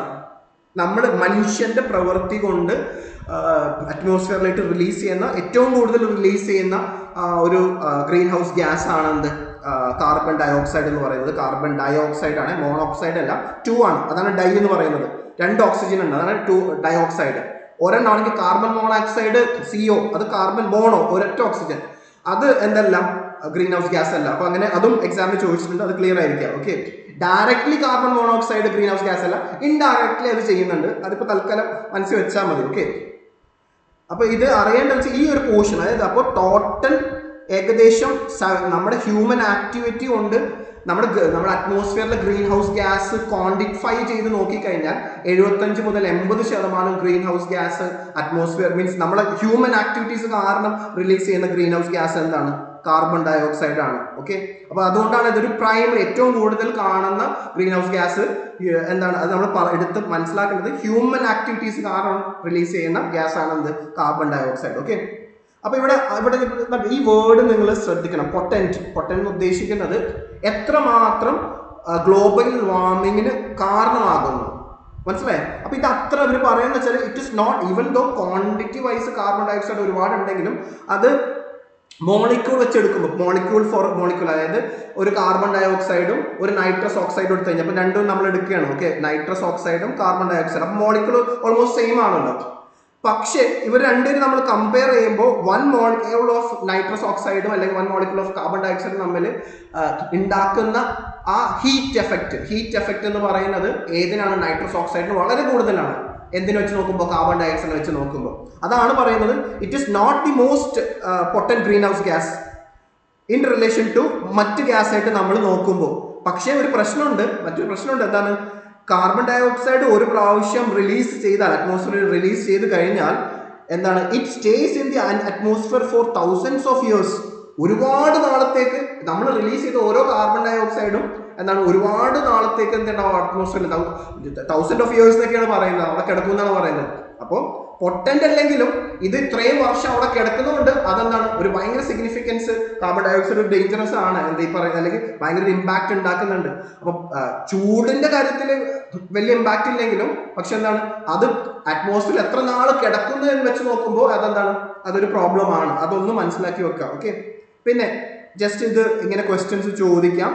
ഓക്കെ, കാർബൺ ഡയോക്സൈഡിന്റെ പ്രധാന മീൻസ് അറ്റ്മോസ്ഫിയറിൽ റിലീസ് ചെയ്യാനുള്ള പ്രധാന നോർമൽ നാച്ചുറലി ഉണ്ട്. അപ്പൊ നാച്ചുറലിയും കാർബൺ റിലീസ് ചെയ്യുന്നുണ്ട്.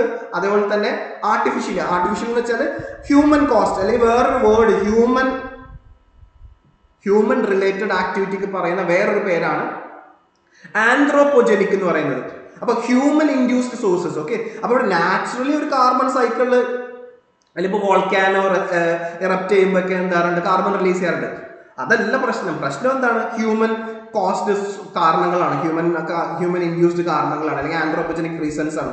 മെയിൻലി എന്താണ് ബേണിംഗ് ഓഫ് ഫോസിൽ ഫ്യൂവൽസിന്റെ ബേണിംഗ് കാരണം. പ്രത്യേകിച്ച് എന്തൊക്കെ ബേണിംഗ്? കോള് ഭയങ്കര നമുക്കറിയാം, തെർമൽ പവർ പ്ലാന്റ്സിനൊക്കെ നമ്മൾ എന്ത് ചെയ്യുന്നുണ്ട്, കോള് യൂസ് ചെയ്യുന്നുണ്ട്, നാച്ചുറൽ ഗ്യാസ്, ഓയിൽ, നമ്മൾ യൂസ് ചെയ്യുന്ന ഓയിൽ. അപ്പോൾ എനർജിക്കും ട്രാൻസ്പോർട്ടേഷനൊക്കെ നമ്മൾ എന്ത് ചെയ്യുന്നുണ്ട്, ഫോസിൽ ഫ്യൂവല് ബേൺ ചെയ്യുന്നുണ്ട്, മീൻസ് യൂസ് ചെയ്യുന്നുണ്ട്. ഓക്കെ, അത് ബേൺ ചെയ്താലേ, ഫോസിൽ ഫ്യൂവൽ ബേൺ ചെയ്താലേ ആ എനർജി കിട്ടുള്ളൂ. ഓക്കെ, അപ്പോൾ അത് മനസ്സിലാക്കും. അപ്പോൾ ഇതൊരു പ്രധാന കാരണമാണ് ബേണിംഗ് ഓഫ് ഫോസിൽ ഫ്യൂവൽ എന്ന് പറയുന്നത്.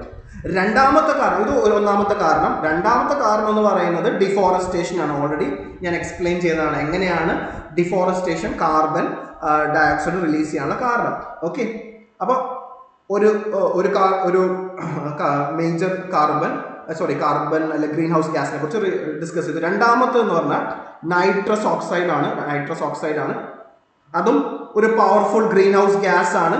അപ്പൊ അതിന്റെ ഗ്ലോബൽ വാർമിംഗ് പൊട്ടൻഷ്യൽ കീവേഡ് ആണ്, ചോദ്യം ചോദിച്ചിട്ടുണ്ട്. ഇത് ഭയങ്കര ഇമ്പോർട്ടന്റ് ആണ്. നൈട്രസ് ഓക്സൈഡിന്റെ ഗ്ലോബൽ വാർമിംഗ് പൊട്ടൻഷ്യൽ എന്ന് വെച്ചാൽ, അതായത് ഒരു കാർബൺ ഡൈ ഓക്സൈഡ് റിലീസ് ചെയ്യുന്നതും ഒരു നൈട്രസ് ഓക്സൈഡും റിലീസ് ചെയ്യുന്നതും, അതായത് ഒരു കാർബൺ ഡൈ ഓക്സൈഡ് ഉണ്ടാക്കുക, ഒരു കാലാവധി ഉണ്ട് കേട്ടോ. ഇതൊരു മെഷർമെന്റ് ആണ്. 100 വർഷ ടൈം പീരീഡിൽ ഒരു കാർബൺ ഡൈ ഓക്സൈഡും ഒരു നൈട്രസ് ഓക്സൈഡും തമ്മിൽ ക്രിയേറ്റ് ചെയ്യുന്ന ആ ഹീറ്റ് എഫക്റ്റ് എന്ന് പറയുന്നത്, nitrous oxide around 265 to 298 times effect ആണ്. അപ്പോൾ ഗ്ലോബൽ വാർമിംഗ് പൊട്ടൻഷ്യൽ, അതായത് ഗ്ലോബൽ വാർമിംഗിൽ ആരാണ് കൂടുതൽ കോൺട്രിബ്യൂട്ട് ചെയ്യുന്നത്? ഇപ്പർ മോളിക്യൂൾ വെച്ച് നോക്കുമ്പോൾ ആരാണ്? Nitrous oxide. എത്ര ടൈംസ് ആണ്? Around 265 to 298 times. ഇത് ഇമ്പോർട്ടന്റ് ആണ്.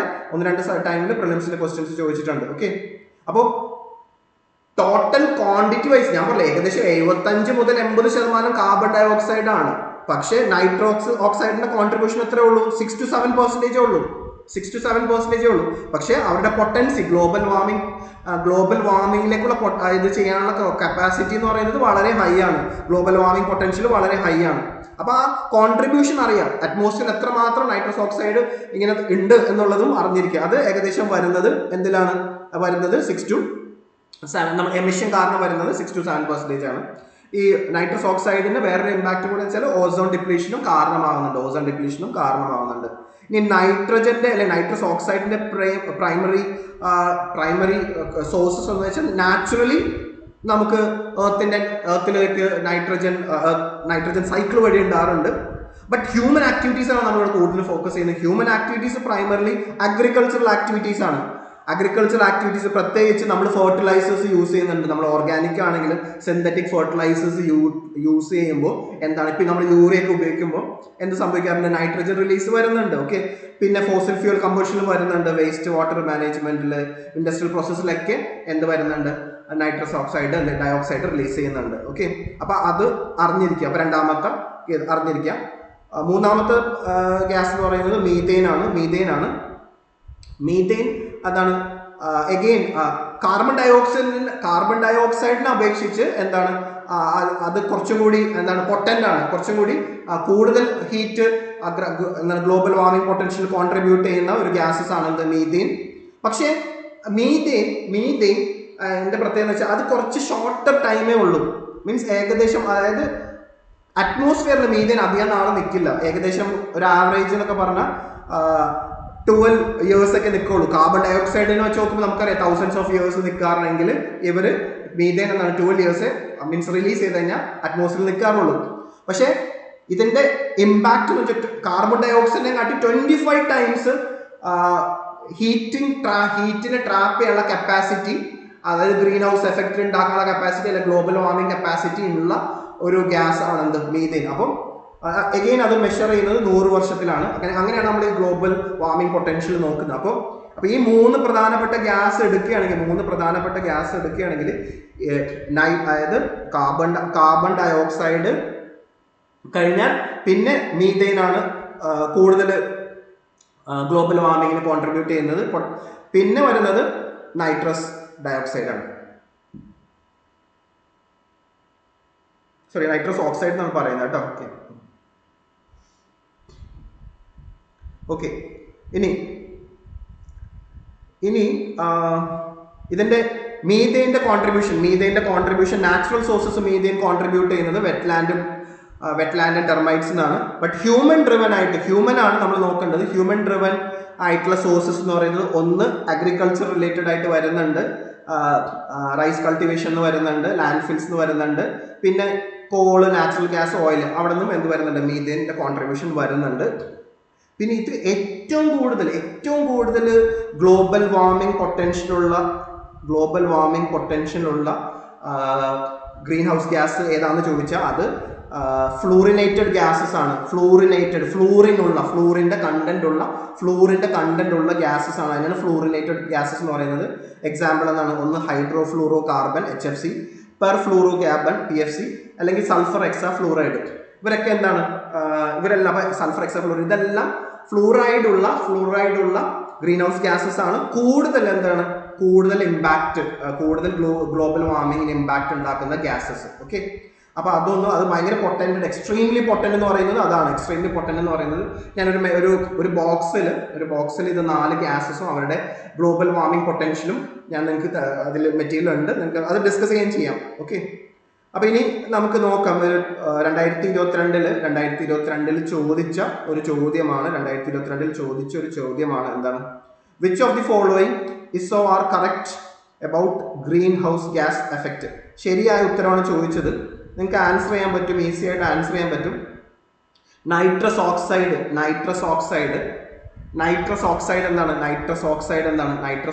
എന്താണ്?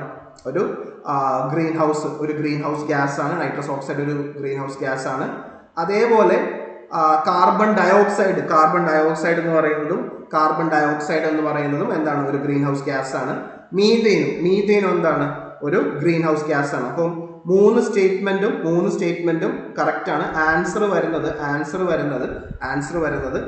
വരുന്നത് ബി ആണ്, all the statements. Okay, again question ശ്രദ്ധിച്ചു വായിക്കുക. അഗെയിൻ 2022 ചോദിച്ച ചോദ്യമാണ്.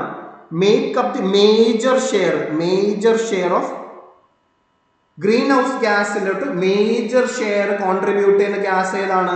കാർബൺ ഡയോക്സൈഡ് ആണ്. Around 75 to 80%. കാർബൺ മോണോക്സൈഡ് എന്തല്ല? ഒരു ഗ്രീൻ ഹൗസ് ഗ്യാസ് അല്ല. വെറും നൈട്രജൻ ഒരു ഗ്രീൻ ഹൗസ് ഗ്യാസ് അല്ല. പക്ഷെ nitrous oxide green house gas ആണ്. പക്ഷെ മേജർ ഷെയർ അല്ല. അവരുടെ ഷെയർ നമ്മൾ ഡിസ്കസ് ചെയ്തതാണ്. അപ്പൊ ആൻസർ ഇതിൽ വരുന്നത് എന്താണ്? എ ആണ്. ഇനി അപ്പോൾ മനസ്സിലായില്ല? അപ്പൊ ഗ്രീൻ ഹൗസ് ഗ്യാസിനെ കുറിച്ചിട്ട് ഗ്യാസസ് ഏതാണെന്ന് 2 പ്രാവശ്യം ഡിഗ്രി പ്രിലിംസ് PSC ചോദിച്ചിട്ടുണ്ട്. ഇനി ഗ്ലോബൽ വാർമിങ്ങിന്റെ കൺസെപ്റ്റ് ഞാൻ ഓൾറെഡി പറഞ്ഞതാണ്. എന്താണ് അത്? അതിന്റെ പ്രധാന കാരണം എന്താണ്? എൻഹാൻസ്ഡ് ഗ്രീൻ ഹൗസ് എഫക്റ്റ് ആണ്. എന്താണ് ഗ്രീൻ ഹൗസ് എഫക്റ്റ് എന്നുള്ളത് നമ്മൾ പഠിച്ചു കഴിഞ്ഞു. ഓക്കെ, അപ്പോൾ പ്രധാനപ്പെട്ട ഗ്രീൻ ഹൗസ് ഗ്യാസസും നമ്മൾ പഠിച്ചു. Carbon dioxide. ഓക്കെ, ഞാൻ നേരത്തെ പറഞ്ഞ N2O ആട്ടോ, ഞാൻ NO2 എന്നാണ് എഴുതിയത്, തെറ്റിപ്പോയതാണ്. നൈട്രസ് ഓക്സൈഡ് N2O ആണ്, ശ്രദ്ധിക്കണേ. Nitrous oxide N2O. പിന്നെ മീഥേൻ CH4. ഓക്കെ, അപ്പൊ ഇത് 3 ആണ്. ഇത് 3 കൂടാണ്ട് പിന്നെ ഞാൻ പറഞ്ഞു ഫ്ലൂറിനേറ്റഡ് ഗ്യാസസും ഉണ്ട്. ഓക്കെ, അപ്പൊ ഇവരെല്ലാം എന്താണ്? ഹീറ്റ് ട്രാപ്പ് ചെയ്യുന്നതുകൊണ്ട് കൺസെപ്റ്റ് നമ്മൾ ഓൾറെഡി നേരത്തെ ഗ്രീൻ ഹൗസ് എഫക്റ്റ് പഠിപ്പിച്ചപ്പോൾ തന്നെ ഗ്ലോബൽ വാർമിംഗ് എന്താണെന്ന് പറഞ്ഞതാണ്. ഓക്കെ, ഇനി 2 പ്രധാനപ്പെട്ട കോൺട്രിബ്യൂട്ടറും നമ്മൾ പറഞ്ഞു. എന്താണ്? ബേണിംഗ് ഓഫ് ഫോസിൽ ഫ്യൂവൽസും deforestation of forest, destruction of forest അല്ലെങ്കിൽ ഡിഫോറസ്റ്റേഷൻ. ഇത് രണ്ടുമാണ് പ്രധാന കാരണം. അപ്പൊ അതിനുള്ള സൊല്യൂഷനും നമ്മൾ പറഞ്ഞു. എന്താണ്? ഇത് നമ്മൾ ഡിസ്കസ് ചെയ്ത് കഴിഞ്ഞതാണ്. എന്താണ്? ഡിഫോറസ്റ്റേഷൻ റെഡ്യൂസ് ചെയ്യാം. അപ്പോൾ തന്നെ എന്ത് ചെയ്യും? നമുക്ക് എന്ത് ചെയ്യാൻ പറ്റും? അതിന്റെ സൊല്യൂഷൻ ആയിട്ട് നമ്മൾ ഇത് ഡിസ്കസ് ചെയ്തതാണ്. ഡിഫോറസ്റ്റേഷൻ കുറയ്ക്കുക, എന്നിട്ട് അഫോറസ്റ്റേഷൻ കൊണ്ടുവരിക. ഫോറസ്റ്റ് മീൻസ് കൂടുതൽ എന്ത് ചെയ്യുക? Planting new trees. അതിനൊരു സൊല്യൂഷൻ ആണ്. ഓക്കെ, രണ്ടാമത്തെ സൊല്യൂഷൻ എന്താണ്? Cutting down use of fossil ഫ്യൂവലിന്റെ യൂസേജ് കുറയ്ക്കുക. അതും നമ്മൾ ഡിസ്കസ് ചെയ്താണ്. ഞാൻ പറയുന്ന PDF ഞാൻ ഷെയർ ചെയ്യാം. ഓൾറെഡി ഈ കൺസെപ്റ്റ് എല്ലാം നമ്മൾ ഡിസ്കസ് ചെയ്താണ്. ഇനി ഈ ക്വസ്റ്റ്യൻ ഒന്ന് ആൻസർ ചെയ്ത് നോക്കിയേ. 2022 ചോദിച്ച ഒരു ക്വസ്റ്റ്യൻ ആണ്. Global warming can be controlled by. Question ഒന്ന് വായിച്ച്. ഈ കൺസെപ്റ്റ് അറിയാമെങ്കിൽ നിങ്ങൾക്ക് എളുപ്പമാണ്. Reducing deforestation, cutting down use of fossil fuel. D ആണ് ആൻസർ. ഓക്കെ, ഇനി ഇതൊരു പ്രധാനപ്പെട്ട 2 പ്രാവശ്യം ക്വസ്റ്റ്യൻസ് ചോദിച്ചൊരു ടോപ്പിക് ആണെന്ത്? Global warming potential, GWP, global warming potential. Already ഞാൻ കൺസെപ്റ്റ് ഡിസ്കസ് ചെയ്താണ്, പക്ഷേ ഇത് ഓൾറെഡി ക്വസ്റ്റ്യൻസ് ചോദിച്ചതുകൊണ്ടും ഇനിയും ക്വസ്റ്റ്യൻ ചോദിക്കാൻ സാധ്യത ഉള്ളതുകൊണ്ടും അതൊന്ന് അറിഞ്ഞിരിക്കുക. എന്താണ് global warming potential? Okay, global warming potential ഇത് എങ്ങനെയാണ് നമ്മൾ മെഷർ ചെയ്യുന്നത്? ഓക്കെ, അപ്പോൾ അതൊരു മെഷർ ചെയ്യുന്നത് എങ്ങനെയാണെന്ന് വെച്ചാൽ നമുക്ക് നമുക്കറിയാം, നമ്മളിപ്പോൾ ഡിഫറെൻറ്റ് ഗ്രീൻ ഹൗസ് ഗ്യാസസ് പഠിച്ചു. അപ്പോൾ ഓരോ ഗ്യാസസും എത്രമാത്രം ഗ്ലോബൽ വാർമിങ്ങിന് കാരണമാകുന്നു എന്ന് മെഷർ ചെയ്യാനുള്ള ഒരു മെട്രിക് ആണെന്ത്? Global warming potential. അപ്പോൾ ഇതെങ്ങനെ മെഷർ ചെയ്യുന്നത് വെച്ചാൽ ഓരോ ton of gas, emission of 1 ton of a gas will absorb, means how much energy it measures, how much energy എത്രമാത്രം energy, heat energy the emission of 1 ton of a gas will absorb over a given period. ഇവിടെ period എന്ന് പറയുന്നത്, ആ period പറയുന്നുണ്ട് ഏകദേശം ഒരു particular പീരീഡിൽ ഓരോ ഗ്യാസസും 1 ടൺ റിലീസ് ചെയ്യുകയാണെങ്കിൽ, എമിറ്റ് ചെയ്യുകയാണെങ്കിൽ എത്രമാത്രം എനർജി അത് അബ്സോർബ് ചെയ്യുന്നു. അപ്പം അത് പക്ഷെ കമ്പയർ ചെയ്യുന്നത്, അത് കമ്പയർ ചെയ്യാൻ വേണ്ടിയിട്ട് നമ്മൾ ഓരോന്നിൻ്റെയും ഇമ്പാക്റ്റ് അറിയണമെന്നെങ്കിൽ നമ്മൾ ആ ഒരു ഗ്യാസിനെ മറ്റൊരു ഗ്യാസായിട്ട് കമ്പയർ ചെയ്യണ്ടേ. അപ്പം നമ്മൾ കമ്പയർ ചെയ്യാൻ ഏറ്റവും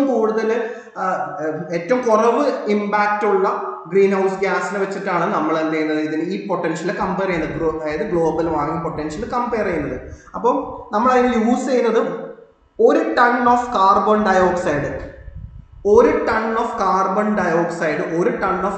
ഡയോക്സൈഡ് എമിറ്റ് ചെയ്യുമ്പോൾ എത്ര എനർജിയാണ് റിലീസ് ചെയ്യുന്നത്, അല്ലെങ്കിൽ എത്ര എനർജിയാണ് ഈ ഗ്രീൻ ഹൗസ് ഗ്യാസിന് അബ്സോർബ് ചെയ്യാൻ പറ്റുന്നത്. അപ്പൊ അതേപോലെ തന്നെ മറ്റ് ആ പൊട്ടൻഷ്യൽ വെച്ചിട്ട് നമ്മൾ മറ്റ് ഗ്യാസിനെ നമ്മൾ കമ്പയർ ചെയ്യും. അപ്പൊ ഇവിടെ എക്സാമിന് ചോദിച്ചിട്ടുണ്ട്, ഇത് വളരെ പ്രധാനപ്പെട്ട പോയിന്റ് ആണെന്ന്. ഇതിന്റെ ബേസ് ലൈൻ, അതായത് നമ്മൾ ഗ്യാസസിൽ കാർബൺ ഡയോക്സൈഡ് വളരെ വളരെ ഇമ്പോർട്ടൻ്റ് ആയ ഒരു പോയിന്റ് ആണ്. എന്താണ് കാർബൺ ഡയോക്സൈഡ്? അതായത് ഗ്ലോബൽ വാർമിംഗ് പൊട്ടൻഷ്യലിന് നമ്മൾ ബേസ് ലൈൻ റെഫർ ചെയ്യാൻ വേണ്ടി, കമ്പയർ ചെയ്യാൻ വേണ്ടി ഉപയോഗിക്കുന്ന ഗ്യാസ് ഏതാണ്? കാർബൺ ഡയോക്സൈഡ് ആണ്. അതുകൊണ്ട് തന്നെ കാർബൺ ഡയോക്സൈഡിന്റെ ഗ്ലോബൽ വാർമിംഗ് പൊട്ടൻഷ്യലിന്റെ വാല്യൂ 1 ആണ്. അത് കമ്പയർ ചെയ്യാൻ വേണ്ടിയിട്ടാണ്. 1 എന്ന് വെച്ചാൽ നമ്മൾ 1 വെച്ചിട്ട് നമുക്ക് എന്ത് ചെയ്യാൻ പറ്റും, മറ്റ് ഗ്യാസിന്റെ ഇമ്പാക്ട് നമുക്ക് എന്ത് ചെയ്യാൻ പറ്റും, കമ്പയർ ചെയ്യാൻ പറ്റും. അപ്പോൾ ഇത് ഇമ്പോർട്ടൻ്റ് ആണ്. ഡിഗ്രി പ്രിലിംസിൽ ചോദിച്ചിട്ടുണ്ട് ഏത് ഗ്യാസ് ആണ് എന്താണ് ഗ്ലോബൽ വാർമിംഗ് പൊട്ടൻഷ്യലിനെ റെഫറൻസ് ഗ്യാസ് ആയിട്ട് ഉപയോഗിക്കുന്നത് എന്നുള്ളത്. ഏത് ഗ്യാസാണ്? കാർബൺ ഡയോക്സൈഡ് ആണ്. ഓക്കെ, ഇനി നമ്മൾ ഓരോ ഗ്യാസിന്റെയും potential, global warming potential depend ചെയ്യുന്ന 2 മേജർ ഫാക്ടേഴ്സിന്റെ അടിസ്ഥാനത്തിലാണ് നമ്മൾ എന്ത് ചെയ്യുന്നത്, ഗ്ലോബൽ വാർമിംഗ് പൊട്ടൻഷ്യൽ മെഷർ ചെയ്യുന്നു. ഒന്നാണെന്ത് റേഡിയേറ്റീവ് എഫിഷ്യൻസി എന്ന് പറയുന്നത്. എന്ന് വെച്ചാൽ how well the gas absorb infrared radiation ഉദ്ദേശിക്കുന്നത് ഹീറ്റ് ആണ്. റേഡിയേറ്റീവ് എഫിഷ്യൻസി വെച്ചാൽ എത്രമാത്രം ഈ ഗ്യാസിന് എത്രമാത്രം ഹീറ്റിനെ അബ്സോർബ് ചെയ്യാൻ പറ്റും, അല്ലെങ്കിൽ ഇൻഫ്രാറെഡ് റേഡിയേഷനെ ഓരോ ഗ്യാസിനും എത്രമാത്രം ഇൻഫ്രാറെഡ് റേഡിയേഷനെ അബ്സോർബ് ചെയ്യാൻ പറ്റും. നമുക്കറിയില്ല, ഗ്രീൻ ഹൗസ് എഫക്റ്റിൽ ഞാൻ പറഞ്ഞില്ല, ഇങ്ങനെ ഹിറ്റ് ചെയ്ത് തിരിച്ചു പോകുന്ന ആ ഇൻഫ്രാറെഡ് റേഡിയേഷനെ എത്രമാത്രം അബ്സോർബ് ചെയ്യാൻ പറ്റുന്ന കപ്പാസിറ്റിയാണ് നമ്മൾ എന്ന് പറയുന്നത് റേഡിയേറ്റീവ് എഫിഷ്യൻസി എന്ന് പറയുന്നത്. ഇത് ഒരു ഫാക്ടറാണ്. രണ്ടാമത്തെ ഫാക്ടർ എന്ന് വെച്ചാൽ അറ്റ്മോസ്ഫിയറിക് ലൈഫ് ടൈം ആണ്. ഈ പർട്ടിക്കുലർ ഗ്യാസ് അറ്റ്മോസ്ഫിയറിൽ എത്ര നാൾ നിൽക്കും. അപ്പൊ ഈ 2 ഫാക്ടറിന്റെ അടിസ്ഥാനത്തിലാണ്. അപ്പൊ അറ്റ്മോസ്ഫിയറിൽ എത്ര നാൾ നിൽക്കും, അല്ലെങ്കിൽ എത്രയാണ് ഇതിന്റെ റേഡിയേറ്റീവ് എഫിഷ്യൻസി എന്ന് ബേസ് ചെയ്തിട്ടാണ് നമ്മൾ എന്ത് കാൽക്കുലേറ്റ് ചെയ്യുന്നത്, ഗ്ലോബൽ വാർമിംഗ് പൊട്ടൻഷ്യൽ നമ്മൾ കാൽക്കുലേറ്റ് ചെയ്യുന്നത്. ഇനി ഇതിന്റെ ഒരു ടൈം പീരീഡ് എന്ന് പറഞ്ഞാൽ നാച്ചുറലി നമുക്ക് വേണമെങ്കിൽ 20 വർഷത്തേക്കുള്ള ടൈം ഈ പറയുന്ന കമ്പയർ ചെയ്യാൻ വേണ്ടിയിട്ട് 20 ഇയർ എടുക്കാം, 100 ഇയർ എടുക്കാം, 500 ഇയർ, എത്ര വേണമെങ്കിലും എടുക്കാം. പക്ഷേ UN നമ്മൾ പല ട്രീറ്റീസിന് വേണ്ടിയിട്ട് നമ്മൾ എടുക്കുന്ന calculate global warming potential calculate ചെയ്യാൻ വേണ്ടി എടുക്കുന്ന ടൈം പീരീഡ് എന്ന് പറയുന്നത് 100 ഇയർ പീരീഡ് ആണ്. ഇമ്പോർട്ടൻ്റ് ആണ്, ഇത് ഇമ്പോർട്ടൻ്റ് ആണ്. എന്താണ് 100 ഇയർ ആണ് നമ്മൾ യൂസ് ചെയ്യുന്നത്. 100 ഇയർ ആണ് നമ്മൾ യൂസ് ചെയ്യുന്നത്. എന്തിനു വേണ്ടിയിട്ട് യൂസ് ചെയ്യുന്നത്? ഈ പറയുന്ന ഗ്ലോബൽ വാർമിംഗ് പൊട്ടൻഷ്യൽ കാൽക്കുലേറ്റ് ചെയ്യാൻ വേണ്ടി നമ്മൾ യൂസ് ചെയ്യുന്നത് എന്താണ് ടൈം പീരീഡ് എന്ന് പറയുന്നത്. അപ്പോൾ റെഫറൻസ് ഗ്യാസ് എന്ന് പറയുന്നത് കാർബൺ ഡയോക്സൈഡ് ആണ്. കാർബൺ ഡയോക്സൈഡ് പൊട്ടൻഷ്യൽ GWP 1 ആണ്. നമ്മൾ യൂസ് ചെയ്യുന്ന ടൈം പീരീഡ് എന്ന് പറയുന്നത് 100 ഇയർ ആണ്. ഇത് രണ്ടും ഓർത്ത് വെക്കുക. ഓക്കെ, അപ്പോൾ നമ്മൾ പാരീസ് അഗ്രിമെന്റിനും ക്യോട്ടോ പ്രോട്ടോക്കോളിനൊക്കെ നമ്മൾ യൂസ് ചെയ്യുന്നത് ഈ 100 ഇയർ ടൈം പീരീഡ് ആണ്.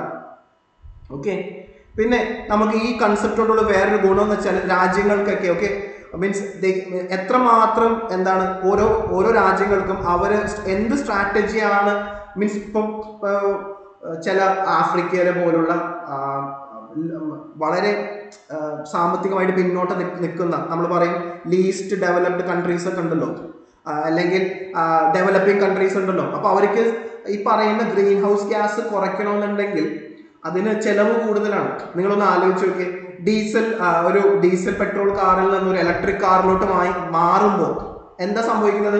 നമ്മൾ ഇത് കാർബൺ എമിഷൻ കുറയ്ക്കുകയാണ്, പക്ഷേ ഇലക്ട്രിക് കാറിന് മറ്റു കാറിനെ കാട്ടി എക്സ്പെൻസീവ് ആണ്.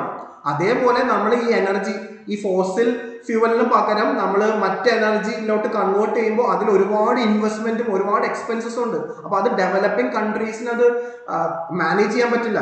അപ്പോൾ ഡെവലപ്പിംഗ് കൺട്രീസിന് അപ്പോൾ ഇങ്ങനെ പ്ലാൻ ചെയ്യുമ്പോൾ ഏറ്റവും ആദ്യം ഏതൊക്കെ ഗ്യാസസ്, എല്ലാ ഗ്യാസും കോൺട്രിബ്യൂട്ട് ചെയ്യുമെങ്കിലും ഏത് ഗ്യാസസ് ആണ് ഏറ്റവും കൂടുതൽ അവരുടെ നാട്ടിൽ ഈ പറയുന്ന ഗ്ലോബൽ വാർമിംഗ് പൊട്ടൻഷ്യൽ ഉണ്ടാക്കുന്നത്, അതിനനുസരിച്ച് ഇവർക്ക് എന്ത് ചെയ്യാൻ പറ്റും, സ്ട്രാറ്റജി തീരുമാനിക്കാൻ പറ്റും. അപ്പോൾ അങ്ങനെ കമ്പയർ ചെയ്യാൻ വേണ്ടിയിട്ടാണ് ഈ പറയുന്ന ഓരോ രാജ്യം എത്രമാത്രം ഗ്ലോബൽ വാർമിംഗിന് വേണ്ടി കാരണമാകുന്നത് ഈ പറയുന്ന ഗ്രീൻ ഹൗസ് ഗ്യാസ് എമിഷനിലൂടെ. അപ്പോൾ അങ്ങനെയൊക്കെ പ്ലാൻ ചെയ്യാൻ വേണ്ടിയിട്ട് ഈ പറയുന്ന ഗ്ലോബൽ വാർമിംഗ് പൊട്ടൻഷ്യൽ നമുക്ക് എന്ത് ചെയ്യാം, യൂട്ടിലൈസ് ചെയ്യാം. ഇനി ഈ ഒരു ഫിഗർ നിങ്ങൾക്ക് വളരെ യൂസ്ഫുൾ ആയിരിക്കും, ഇത് ഭയങ്കര യൂസ്ഫുൾ ആയിരിക്കും. ഈ ഒരു ഫിഗർ നിങ്ങൾ നോട്ട് ചെയ്ത് വെക്കുക. എന്താണ് ഗ്രീൻ ഹൗസ് ഗ്യാസസും പ്രധാനപ്പെട്ട 4 ഗ്രീൻ ഹൗസ് ഗ്യാസസ് ആണ് ഇവിടെ ഇട്ടിട്ടുള്ളത്. അതേപോലെ തന്നെ ടൈം പീരീഡ് നമുക്കറിയാം 100 ഇയർ ടൈം പീരീഡ് ആണ് നമ്മൾ യൂസ് ചെയ്തിട്ടുള്ളത്. ഓക്കെ, ഇവിടെ നോക്കിയ കാർബൺ ഡയോക്സൈഡ് ഇതിന്റെ ഗ്ലോബൽ വാർമിംഗ് പൊട്ടൻഷ്യൽ എന്ന് പറയുന്നത് 1 ആണ്. റെഫറൻസ് ഗ്യാസ് ആണ്, ഇമ്പോർട്ടൻ്റ് ആണ്. റെഫറൻസ് 1 ആണ്. മീഥെയിൻ്റെ പൊട്ടൻഷ്യൽ എന്താണ് 28 to 36 ടൈംസ് ആണ്. നൈട്രസ് ഓക്സൈഡിന്റെ പൊട്ടൻഷ്യൽ എന്താണ് 265 to 298 ആണ് നൈട്രസ് ഓക്സൈഡിന്റെ പൊട്ടൻഷ്യൽ. പിന്നെ ഫ്ലൂറോ കാർബൺ, അപ്പൊ അതിന്റെ അതായത് ഫ്ലൂറൈഡ് പലതരത്തിലുള്ള ടൈപ്പ് ഓഫ് ഫ്ലൂറിനേറ്റഡ് ഗ്യാസസ് ഉണ്ട്, ഫ്ലൂറിനുള്ള ഗ്യാസസ് ഉണ്ട്. അപ്പൊ അതുകൊണ്ടാണ് പല റേഞ്ചിൽ കിടക്കുന്നത്.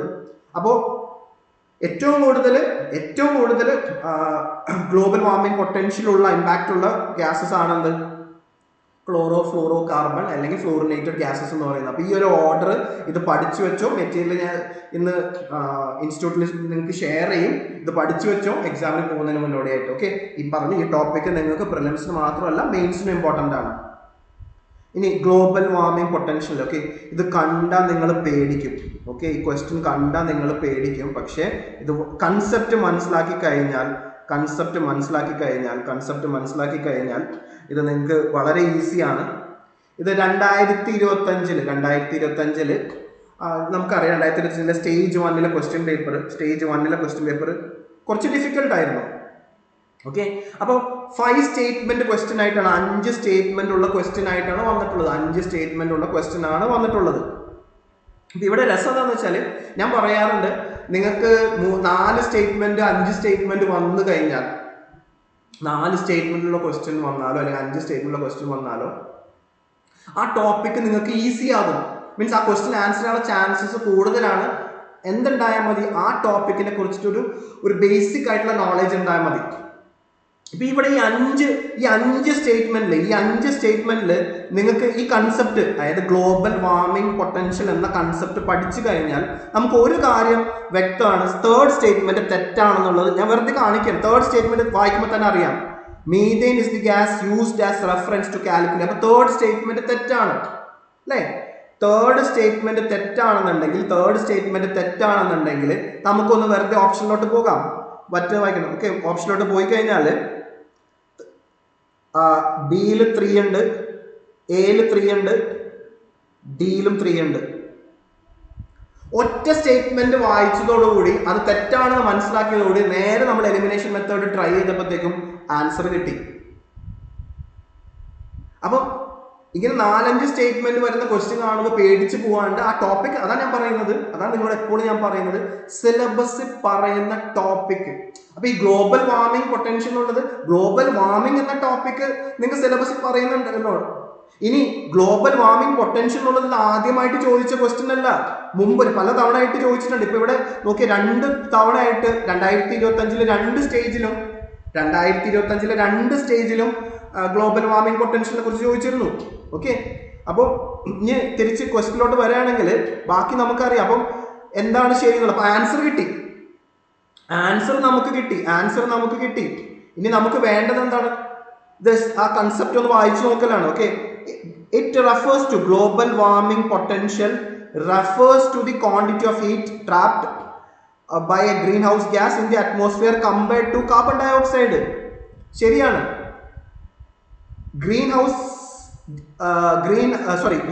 global warming potential of a gas depends on its radiative efficiency only. ഇങ്ങനത്തെ കീവേഡ് ശ്രദ്ധിക്കണേ. only നമുക്കറിയാം, എഫിഷ്യൻസി മാത്രമല്ല ടൈം പീരീഡ് നോക്കണം.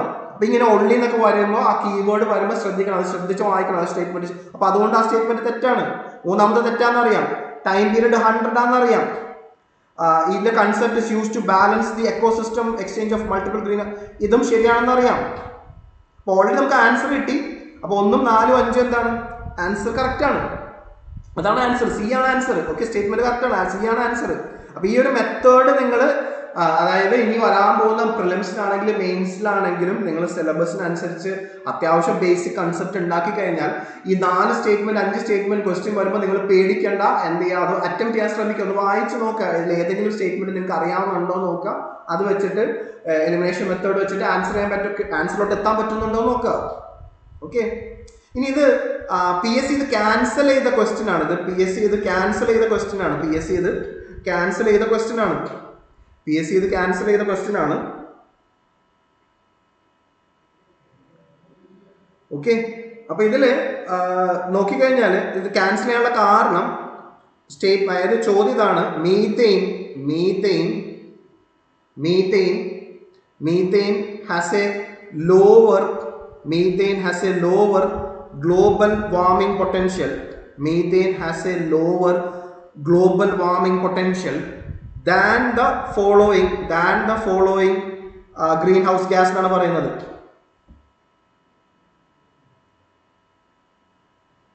ഇത് ക്യാൻസൽ ചെയ്യാൻ 2 സ്ഥലത്ത് ഇങ്ങനെ ഇവിടെ അറിയാണ്ട് നൈട്രസ് ഓക്സൈഡ് വന്നു. അത് പ്രിന്റിംഗ് മിസ്റ്റേക്ക് ആണ്. അപ്പൊ അതുകൊണ്ടാണ്. അപ്പൊ നമുക്ക് അത് മാറ്റിയാൽ നമുക്ക് എല്ലാണ്ട് അറ്റംപ്റ്റ് ചെയ്ത് നോക്കാം. അപ്പൊ നമുക്ക് മീഥെയിനെ കാട്ടി ഗ്ലോബൽ വാർമിംഗ് പൊട്ടൻഷ്യൽ നമ്മൾ ആ ഇതിൽ പിക്ചറിൽ പഠിച്ചതാണ്. എന്താണ് മീഥെയിനെ കാട്ടി. അപ്പൊ ആദ്യം കാർബൺ ഡൈ ഓക്സൈഡ്, പിന്നീട് മീഥെയിൻ, അത് കഴിഞ്ഞിട്ട് നൈട്രസ് ഓക്സൈഡ്, അത് കഴിഞ്ഞിട്ട് പിന്നെ വരുന്നത് എന്താണ്? Fluorinated gases. അപ്പോൾ 1ഉം 2ഉം കറക്റ്റ് ആണ്. ക്ലോറോ ഫ്ലൂറോ കാർബൺ കറക്റ്റ് ആണ്, നൈട്രസ് ഓക്സൈഡ് കറക്റ്റ് ആണ്. അപ്പൊ ആൻസർ വരുന്നത് ബി എന്താണ്? ഓൺലി 1 and 2 ആണ്. ഇതാണ് ഞാൻ പറഞ്ഞത്. എന്താണ് തേർഡ് സ്റ്റേറ്റ്മെന്റ് നോക്കിയേ. Methane is the gas used as reference to calculate the global warming potential ആണ്. അപ്പൊ ഇതാണ് ഞാൻ പറഞ്ഞത്. ഈ തേർഡ് സ്റ്റേറ്റ്മെന്റ് തെറ്റാണെങ്കിൽ ചോയ്സ് നോക്കിയേ. ചോയ്സ് എയിലും ചോയ്സ് ബിയിലും ചോയ്സ് ഡിയിലും എന്തുണ്ട്? 3 ഉണ്ട്. അത് കട്ട് ചെയ്ത് കളഞ്ഞാൽ പിന്നെ എന്താണ് ആൻസർ? C മാത്രമുള്ളൂ answer. മനസ്സിലായോ? പിന്നെ ചോദിച്ചത് നോക്കിയേ, അടുത്ത ക്വസ്റ്റ്യൻ നോക്കിയേ. ഇത് രണ്ടും 2025 ചോദിച്ച 2025 ചോദിച്ച ക്വസ്റ്റ്യൻ ആണ്. ഓക്കെ, ഞാൻ പറഞ്ഞു ഈ ക്വസ്റ്റ്യൻ അത് PSC ക്യാൻസൽ ചെയ്ത് അറിയാണ്ട് ഒരു മിസ്റ്റേക്ക് വന്നതാണ്. നൈട്രസ് ഓക്സൈഡ് 2 സൈഡിലും വന്നുകൊണ്ട് അത് ക്യാൻസൽ ചെയ്തതാണ്. ഓക്കെ, അപ്പോൾ മീഥെയിനെ കാട്ടി അതായത് which all gases R methane has a lower global warming potential than the following greenhouse gas എന്നാ പറയുന്നത്. അപ്പോൾ മീഥെയിൻ, അപ്പോൾ മീഥെയിനെ കാട്ടി കൂടുതൽ പൊട്ടൻഷ്യലുള്ള ഗ്ലോബൽ വാർമിംഗ് പൊട്ടൻഷ്യലുള്ള ഗ്യാസിനാണ് ചോദിച്ചത്. കാർബൺ ഡൈ ഓക്സൈഡ് മീഥെയിനെ കാട്ടി കുറവാണ്. അപ്പോൾ കാർബൺ ഡൈ ഓക്സൈഡ് ഒരിക്കലും ആൻസർ ആവില്ല. ക്ലോറോ ഫ്ലോറോ കാർബൺ ഉണ്ടെങ്കിൽ അതുണ്ട്, നൈട്രസ് ഓക്സൈഡും ഉണ്ട്. അപ്പോൾ 1 ഉം 2 ആണ് ആൻസർ. അപ്പം ഇങ്ങനെ എന്താണ്, ഇങ്ങനെ ആണ് എന്ത് ചോദിച്ചിട്ടുള്ളത്, ഗ്ലോബൽ വാർമിംഗ് പൊട്ടൻഷ്യലിനെ കുറിച്ചിട്ട് ചോദിച്ചിട്ടുള്ളത്. ഓക്കെ, അപ്പോൾ ഈ ഒരു കൺസെപ്റ്റ്, അപ്പോൾ green house gases, green house effect, global warming potential, ഇതെല്ലാം കൺസെപ്റ്റ്സ് ആണ്. അപ്പോൾ ഈ കൺസെപ്റ്റ്സ് ഒക്കെ ക്ലിയർ ആണെന്നുണ്ടെങ്കിൽ നിങ്ങൾക്ക് എന്ത് ചെയ്യാൻ പറ്റും, നമുക്ക് ആൻസർ ചെയ്യാൻ പറ്റും. BSc ക്വസ്റ്റ്യൻസ് ഒക്കെ പൊതുവേ ഡിഫിക്കൽട്ട് ആണെന്ന് തോന്നുന്ന ഒരു ഏരിയ ആണ്, പക്ഷെ നമുക്ക് എന്ത് ചെയ്യാൻ പറ്റും, ആൻസർ ചെയ്യാൻ പറ്റും. ഓക്കെ, ഇനി നിങ്ങൾ ഈ ക്ലൈമറ്റ് ചേഞ്ച് ആയിട്ട് ശ്രദ്ധിക്കേണ്ട ഒരു കാര്യം എന്താണെന്ന് വെച്ചാൽ, എപ്പോഴും റീസെൻ്റ് ആയിട്ട് നടന്നിട്ടുള്ള ക്ലൈമറ്റ് കോൺഫറൻസസ്, അതായത് ഞാൻ പറഞ്ഞു നവംബർ ഡിസംബർ പീരീഡിലാണ് സാധാരണ നിലയിൽ നടക്കാറ്. ഓക്കെ, അപ്പോൾ അത് ഈ ക്ലൈമറ്റ് കോൺഫറൻസസ് എവിടെ വെച്ചാണ് നടന്നത്, ഏത് ടൈം പീരീഡിലാണ്, അതും അവർ ചോദിക്കാറുണ്ട്. ഓക്കെ, ഒരു ടൈം പീരീഡ് നിങ്ങൾ അറിഞ്ഞിരിക്കണം. ഓക്കെ, പിന്നെ ആ പർട്ടിക്കുലർ കോൺഫറൻസിലെ പ്രധാന തീരുമാനങ്ങൾ എന്തൊക്കെയാണ്, എന്താണ് ഫോക്കസ്, മേജർ ഫോക്കസ് എന്താണ്, ആ കോൺഫറൻസിൽ ഇന്ത്യയുടെ സ്റ്റാൻഡ് എന്താണ്, ഇത്രയും വിവരങ്ങൾ നിങ്ങൾ എന്ത് ചെയ്യുക, അറിഞ്ഞിരിക്കുക. അതേപോലെ തന്നെ വരാൻ പോകുന്ന ആ കോൺഫറൻസ് എവിടെയാണ് എന്നുള്ളതും കൂടി അറിഞ്ഞിരിക്കുക. അപ്പം ആസ് ഓഫ് നൗ ഇതുവരെ 30 കഴിഞ്ഞ നവംബറിൽ നടന്ന കോൺഫറൻസ് ആണ് 30ാമത്തെ കോൺഫറൻസ് ഓഫ് പാർട്ടീസ്. 30ാമത്തെ കോൺഫറൻസ് ആണ് നടന്നത്. ഇനി വരാൻ പോകുന്നത് 31st കോൺഫറൻസ് ഓഫ് പാർട്ടീസ് ആണ്, UNFCCന്റെ ആണ്, യുണൈറ്റഡ് നേഷൻ ഫ്രെയിംവർക്ക്. അപ്പോൾ അതൊന്ന് അറിഞ്ഞിരിക്കുക. ഓക്കെ, അപ്പോൾ 2028 UN ക്ലൈമറ്റ് ചേഞ്ച് കോൺഫറൻസ്, അതിന് COP എന്ന് ഉദ്ദേശിക്കുന്നത് കോൺഫറൻസ് ഓഫ് പാർട്ടീസ് എന്നാണ് ഉദ്ദേശിക്കുന്നത്. അത് നടന്നത് ദുബായിലാണ്. അത് ക്വസ്റ്റ്യൻ ചോദിച്ചിട്ടുണ്ട്, എവിടെയാണ്, ഇങ്ങനെ ചോദിക്കുള്ളൂ. COP 28 എന്നോ അങ്ങനെ ചോദിക്കുള്ളൂ. അപ്പോൾ ആ നമ്പർ അറിഞ്ഞിരിക്കണം. COP 28 കോൺഫറൻസ് ഓഫ് പാർട്ടീസ് 28 നടന്നത്, അതായത് 2023 കോൺഫറൻസ് ഓഫ് പാർട്ടീസ് 28 നടന്നത്. ഇവിടെ ശ്രദ്ധിക്കേണ്ട ഒരു കാര്യം, ഇത് തുടങ്ങിയിട്ട് ഇത് നമ്മുടെ UN ക്ലൈമറ്റ് കോൺഫറൻസ് തുടങ്ങിയിട്ട് എല്ലാ വർഷവും കണ്ടിന്യൂസ് ആയിട്ട് നോർമലി നടന്നിട്ടുണ്ട്. എക്സെപ്ഷൻ 2020 മാത്രമാണ് UN ക്ലൈമറ്റ് കോൺഫറൻസ് നടക്കാതിരുന്നത്. കാരണം നിങ്ങൾക്കറിയാം, കൊറോണ. അപ്പോൾ കൊറോണ കാരണം 2021 ക്ലൈമറ്റ് കോൺഫറൻസ് നടന്നില്ല. അപ്പോൾ ബാക്കി ഇത് തുടങ്ങിയിട്ട് കണ്ടിന്യൂസ് ആയിട്ട് എല്ലാ വർഷവും എന്തുണ്ട്, UN കോൺഫറൻസ്, ക്ലൈമറ്റ് കോൺഫറൻസ് നടക്കുന്നുണ്ട്, കോൺഫറൻസ് ഓഫ് പാർട്ടീസ് നടക്കുന്നുണ്ട്. ഓക്കെ, അപ്പോൾ ദുബായിൽ വെച്ച് നടന്നു.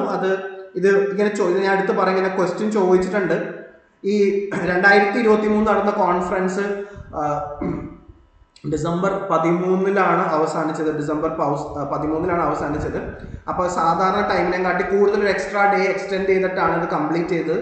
കാര്യം ഇവിടെ ഈ UN ക്ലൈമറ്റ് കോൺഫറൻസ് നടക്കുന്ന പ്രധാന വിഷയങ്ങൾ എന്ന് വെച്ചാൽ, അവിടെ ഡെവലപ്ഡ് കൺട്രീസിന്റെ ഒരു ഗ്രൂപ്പ് ഉണ്ട്, ഡെവലപ്പിംഗ് കൺട്രീസിന്റെ ഒരു ഗ്രൂപ്പ് ഉണ്ട്.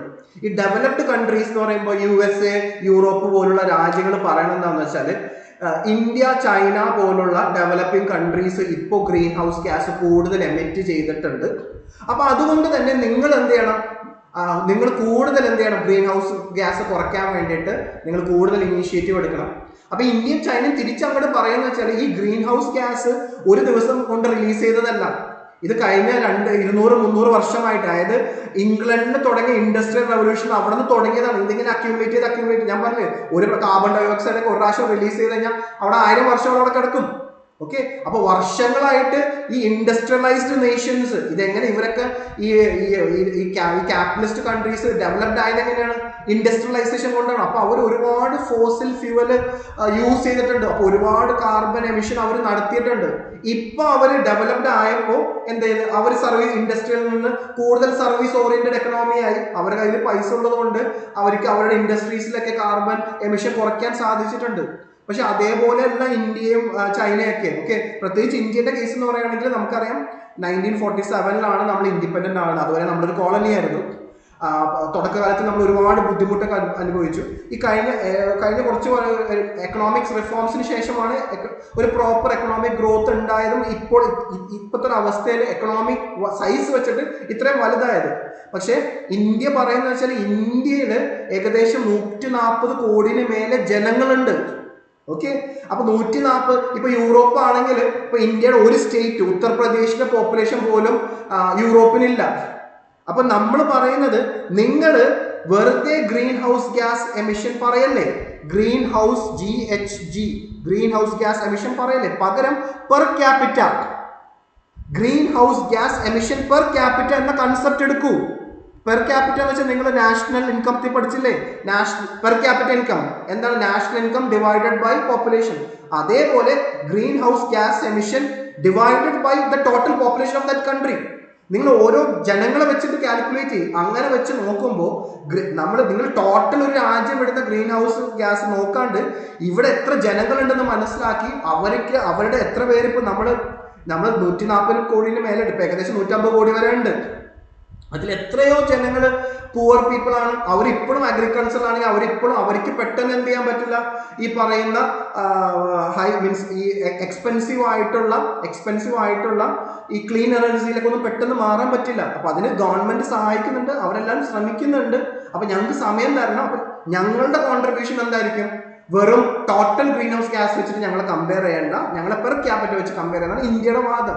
അപ്പൊ ഇങ്ങനെ ഒരു ഫൈറ്റ് ഈ പറയുന്ന കോൺഫറൻസിൽ നടക്കുന്നുണ്ട്. ഞാനിത് പറയാനുള്ള കാരണം, ഇനി വരാൻ പോകുന്ന എക്സാമിൽ ഇങ്ങനെ ഒരു കൺസെപ്റ്റ് ചോദിച്ചാൽ ഇന്ത്യയുടെ സ്റ്റാൻഡ് എന്താണെന്ന് നിങ്ങൾക്ക് ആൻസർ ചെയ്യണമെന്നുണ്ടെങ്കിൽ നമ്മുടെ സിലബസിലില്ല ഇന്ത്യാസ് കമ്മിറ്റ്മെന്റ്. അപ്പൊ ഇന്ത്യയുടെ കമ്മിറ്റ്മെന്റ് ഇതാണ്, ഞങ്ങൾ ഗ്രീൻ ഹൗസ് ഗ്യാസ് കുറയ്ക്കാൻ തയ്യാറാണ്, പക്ഷേ ഞങ്ങളുടെ സ്റ്റാറ്റസ് എന്ന് വെച്ച് കഴിഞ്ഞാൽ ഞങ്ങളൊരു ഡെവലപ്പിംഗ് കൺട്രിയാണ്, ഞങ്ങൾ ഇത്ര കോടി ജനങ്ങളുണ്ട്, ഇതിൽ ഒരുപാട് പേര് പൂവറാണ്.